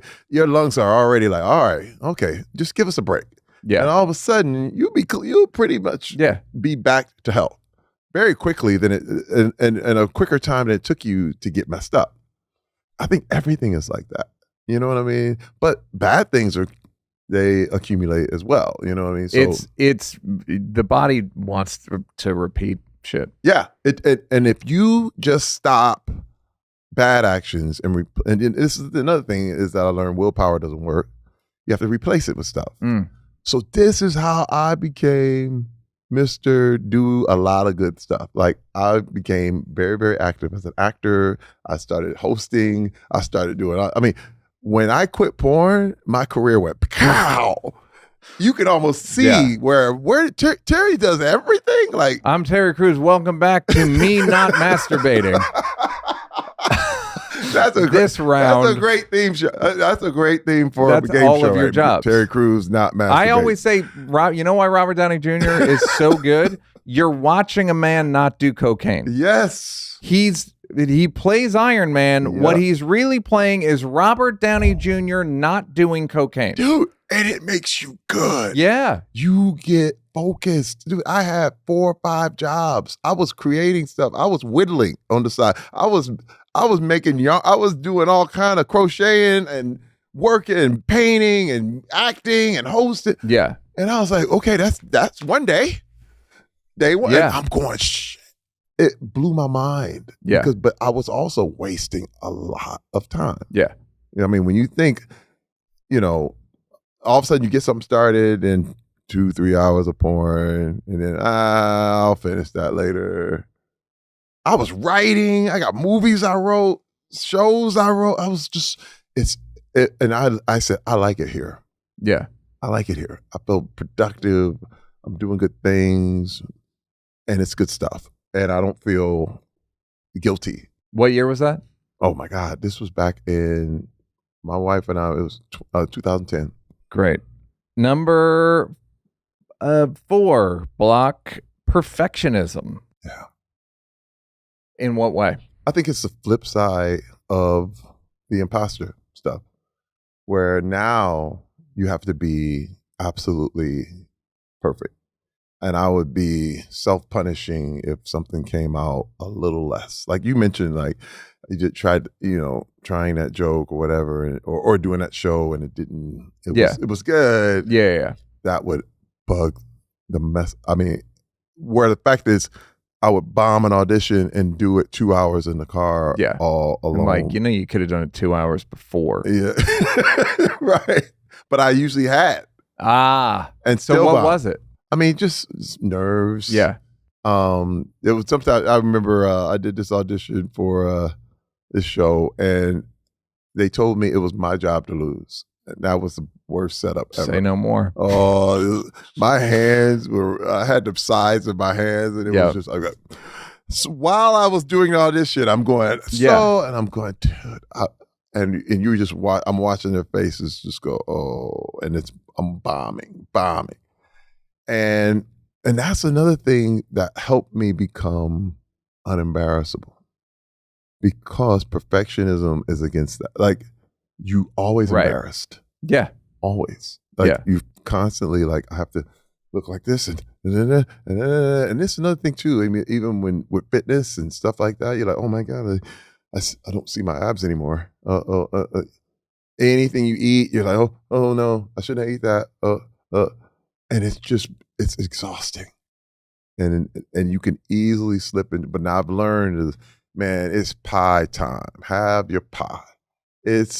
You did the workout. It's good, man. It's consistency. It's not one giant, like you can't brush your teeth one great time and leave them alone for the rest of the year. It's every day. Yeah. Twice a day. You know what I mean? And relax. And everything else take care of itself. But I didn't know that. I was a perfectionist. And meaning also, and this is the worst thing about perfectionism, is that I notice what's wrong with everybody else. Yeah. That's the real problem with perfectionism. And then you get upset at everybody else. Yeah, and that affects your mood. Dude. In a negative way. And it's like, it's none of your business. Yeah, you can just get caught. And it's also, horrible. There's a religious aspect to it. Yes. Like, they're not, you don't say they're sinners, but in your mind, you're like, these fucking sinners. Yes. Wait, these Neal. Sloppy, lazy, unprepared sinners. I'm prepared. I'm ready. And these motherfuckers are goofing around. Yeah. They're on a comedy. Yeah. And they're like, da da da da da da. I'm like, we are. Yeah. Can we? Yep. Yeah. And man, it's not the atmosphere to give in a comedy. It's not going to make people free. Yeah. No, not at all. Yeah. And so I was like, oh my God, you can't bring this here. You know what I mean? And there were a couple of times when it did backfire because you feel like, you just feel too on everybody. You know what I mean? And it backfired. I mean, I lost some friends because of it. You know what I mean? Just because, just this. Me always mentioning things that they're doing. Well, you had to, Terry. Yeah. You didn't want to not give them an opportunity to grow. This brings me to this podcast. Well, no, but that's what you end up. Yeah, you end up being. Perfectionism comes down to extremely negative self-talk. Yep. And if you make a mistake, there's going to be hell to pay. I also find in my case, I react to criticism very poorly because I'm already maxed out internally. And then like I'm barely surviving based on my inner monologue. And then somebody else says something and it tips the whole thing over. All over. I mean, first of all, the word is ruminate. I know the word. That's hard. Oh, I know the word, and I looked it up. And if you want to look at my YouTube history, Terry, it's a rumination. Rumination. How to stop rumination. I believe it was last Wednesday. Probably watched 10 videos about it. Wow. Here's the bad news. Nobody's got a good idea how to stop it. No one has. Yeah, dude. I'll never forget, man. I messed up on a question. I was asking a question to somebody on a live show or whatever, and I totally goofed it up. And I could not get it out of my head for days. And it was like, dude, no one cares. And that's another thing too. And it kind of helped me to deal with some of that stuff because I had to remember that people are not looking at you when they're watching shows or TV. They're thinking about what they got to eat tonight. Mm-hmm. They're thinking about getting people's attention is the hardest thing ever. Like they'll say they're watching you. And it's on. They're like, they're going through the motions, man. It's not even, they're like, they'll tell you, oh yeah, it was great. And they really mean it. And you're like, but I fucked up like all day. That was terrible. But they're not really, and that helped me to deal with some of the rumination. But when I really mess up and I'm going, oh man, and it was to the point where I was like, I'm putting myself in jail every day. I had to just really go through and just talk this stuff out. And that's where I sat with my emotions and the whole thing. But that comes from perfectionism. Yeah. That's where all that's said to say that's a block, dude. Yeah. Big time. Yeah. And it's got so many tentacles about where it's from and perfection and godliness and especially coming up in that religious stuff. But I learned, and that's where I had to learn, be unembarrassable. Go ahead. You know what? Yeah, you got a stain on your pants. No one cares. Mm-hmm. It's okay. Yeah. You know what? Yep, you farted. Yep. It's all right. That kind of thing. Guy farts. Yeah, a lot of farts. Lots of it. Lots of protein powder. Welcome back to Farts with Terry Crews. Narcissism.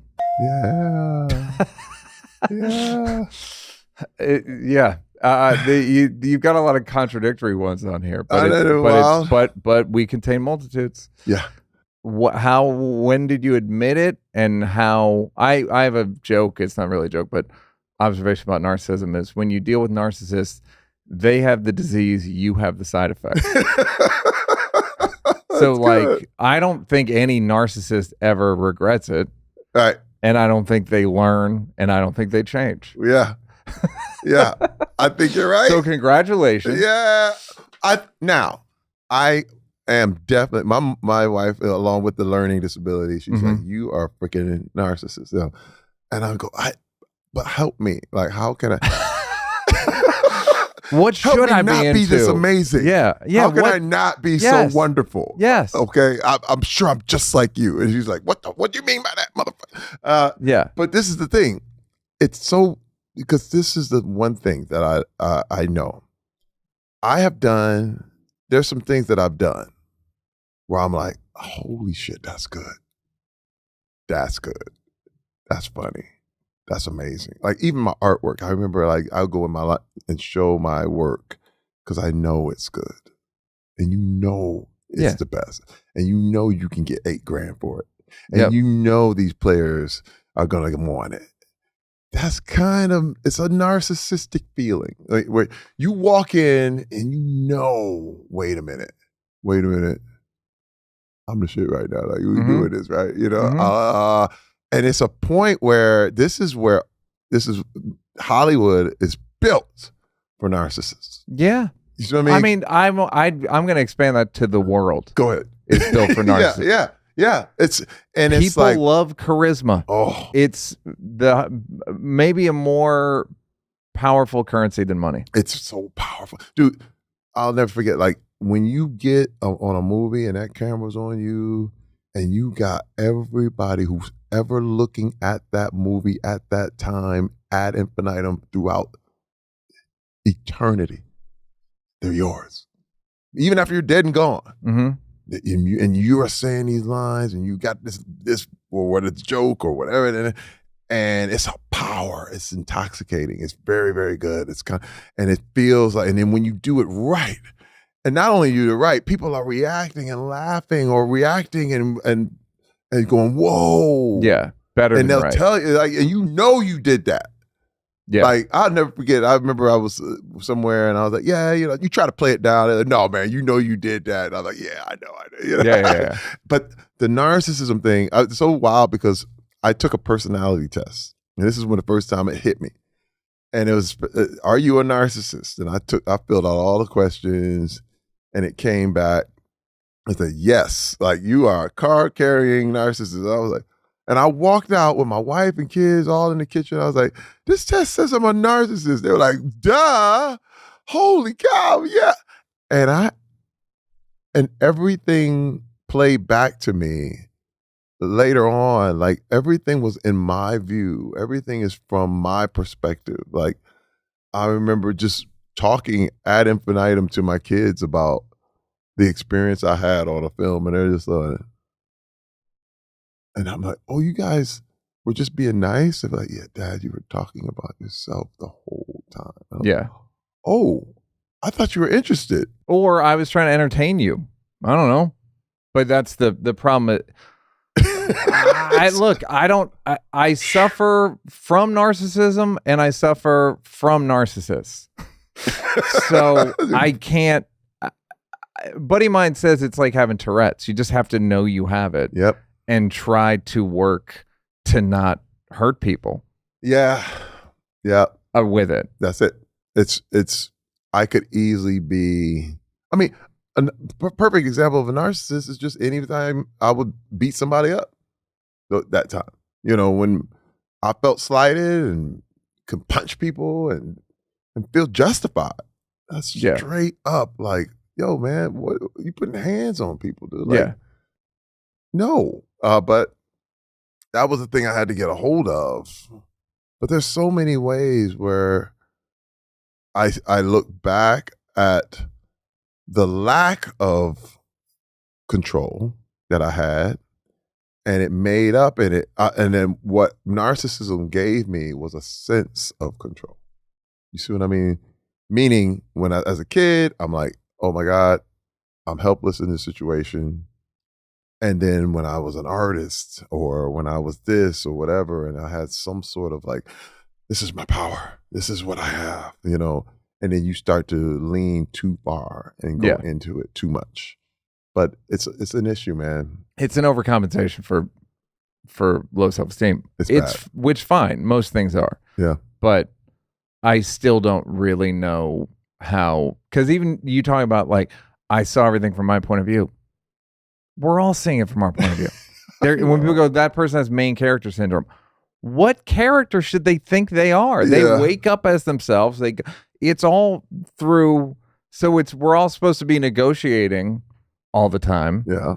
Sometimes you get too much, or charisma makes people give you more than normal, or you start to believe. I'm sure there are moments where you that Terry Crews is the shit. Yeah. And sometimes you think Terry Crews is shit, and sometimes you're the shit. But this is what's so amazing. And I'm glad you brought that up, because I learned this is a problem. It's when it's never being just in the middle, because in the middle is humanity. Right. You're either lower than everybody, which is all the other problems, or you're better than everybody, which is another problem, which is narcissism and the whole thing, or the whole, imposter syndrome. But in the middle is where humanity is. Yeah. You know what I mean? Yeah. It's just human. And that's the But issue. it's not as high. You don't get the juice. No, not at all. Not at all. No. Wait, because this thing, being higher, this is the thing when I was in the NFL, this is the way players thought. When I'm winning, I'm better than everybody. And this is when you could do anything, and this when players go out and but when you're losing or you're getting cut, you're now worse than everybody. Yeah. And I knew a lot of guys that killed themselves straight up, put a bullet in their brain. And this is what people don't understand, how in entertainment, these guys got everything. How can they just kill themselves? Yeah.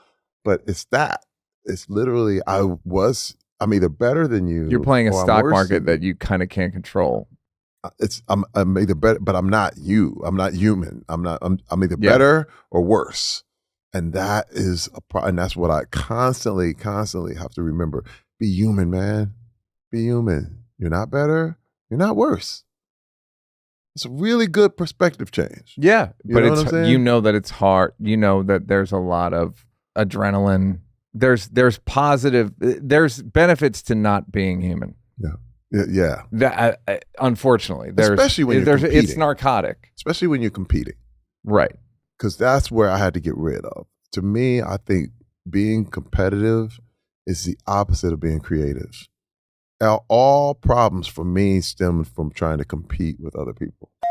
Every issue, I'm fine with what I have until I see what you've got. You got what? Isn't it amazing how you are perfectly fine with whatever you have until you know it's the same person doing the same thing you're doing, and they got way more than you. You're like, then how did suddenly that happen? your giant pile of money isn't good enough. Or there's somebody who's doing the same thing you're doing, and they got nothing. And you're like, that's because I'm magic. Yeah. You see what I mean? I'm just horny the most, and like dudes. you said, it has nothing to do with that. Yeah. Like you just brought up that whole thing about the casting thing. You just got picked because you look like you looked the part. Yeah. It was all good. Yeah. It's just easier it's just you do a lot of your body and head does most of the work that writing didn't. This is better than therapy, man. This is good stuff. At least just talking it out. Yeah. All right. Well, what are the things that you've done to improve these problems? Wow. Tons and tons of reading, tons and tons of asking the people closest in my life to keep me real, to keep me on board. My wife, my family, I go to my kids. How old are your kids? Oh, they're old. My oldest is 36, 32, 25, 20, 18. And 4 girls, and the youngest is a boy.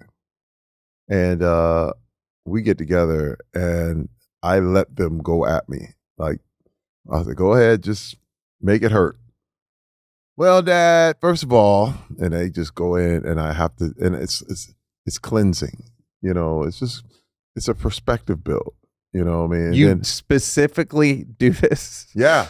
No, you got, first of all, just tell me if you have any issues with what I'm doing, anything bug you, what am I saying?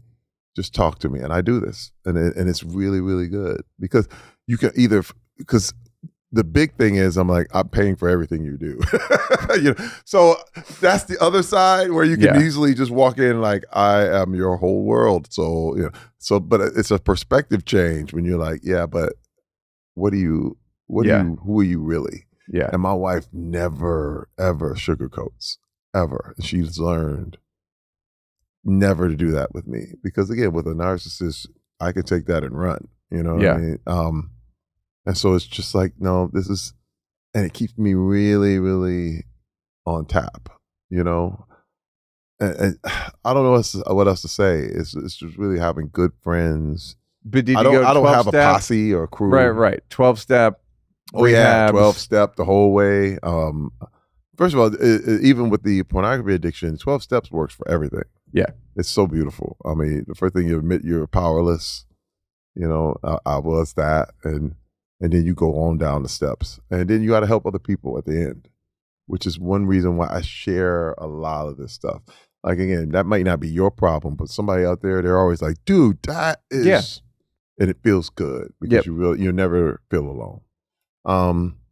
And so it's always about helping other people. And one thing is just being really brutally honest about who you are. And I have gone over. I think I've overshared definitely a lot of ways, but Not I today. like it. Kidding. I'm in the public eye. Yeah. I would never recommend that people do this because it's really painful if you're not used to it. Well, yeah, I've had friends be like, I tried talking about this thing and on that show, and everybody acted like I was crazy. Yeah, and it's like, dude, you got to pick someplace or not. Yeah, see, spot. You as a comedian, comedians are really, really special. First of all, you guys are the only guys that can talk about anything right now. Yeah, which is so. But amazing. even that's within reason. I mean, it can't just be like it's style. Dude, your fetus joke. Sure. Yeah. I'll go. Yeah. Damn.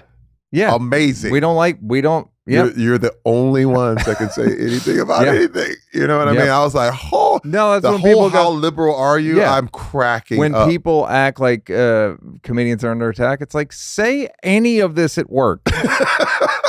Any job on earth but this job, you're fired. So we're not under attack. That's what dude, you get to say so much. Yes. And I'm going, it's really refreshing. I'm glad that comedians exist. Yeah. Because it is therapy. It's therapy for everybody. You're the only way we can look at ourselves now. You know what I mean? We're heroes.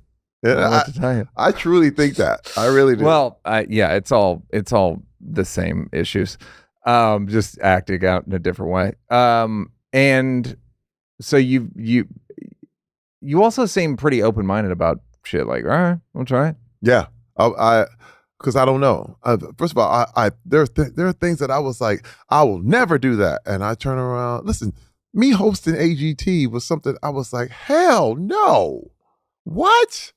Yeah. I'll never do that, and turn around, and it's my dream job, and I love every second of it. That's what's so amazing. Yeah. First of all, I'm not an actor. I didn't come to LA to act. I came here to draw. Yeah. And I just tried it. And all of a sudden, it's my career. And I was doing and people are like, dude, you're in this movie, you did. And I'm going, dude, I have a star on the Walk of Fame right now. And I'm like, and that was real weird because I was like, I don't deserve to be here, but they're giving it to me. So let me just get the star real quick. Yeah. Get the fuck there's somebody sleeping on it right now. You know what I mean? Yes. God bless. But my thing is that, oh my God, I don't get to call that. I don't get to call what people like. Yeah. You know what I mean? I don't get to say what's going to work. I just have to try it and do what I like. And all of a sudden, I'm very thankful that certain things work, but they might not in a minute. You know what I mean? You don't know, but I usually just do it because I love what I'm doing. Yeah, you're open to it. Yeah. What is your dream for yourself? Wow.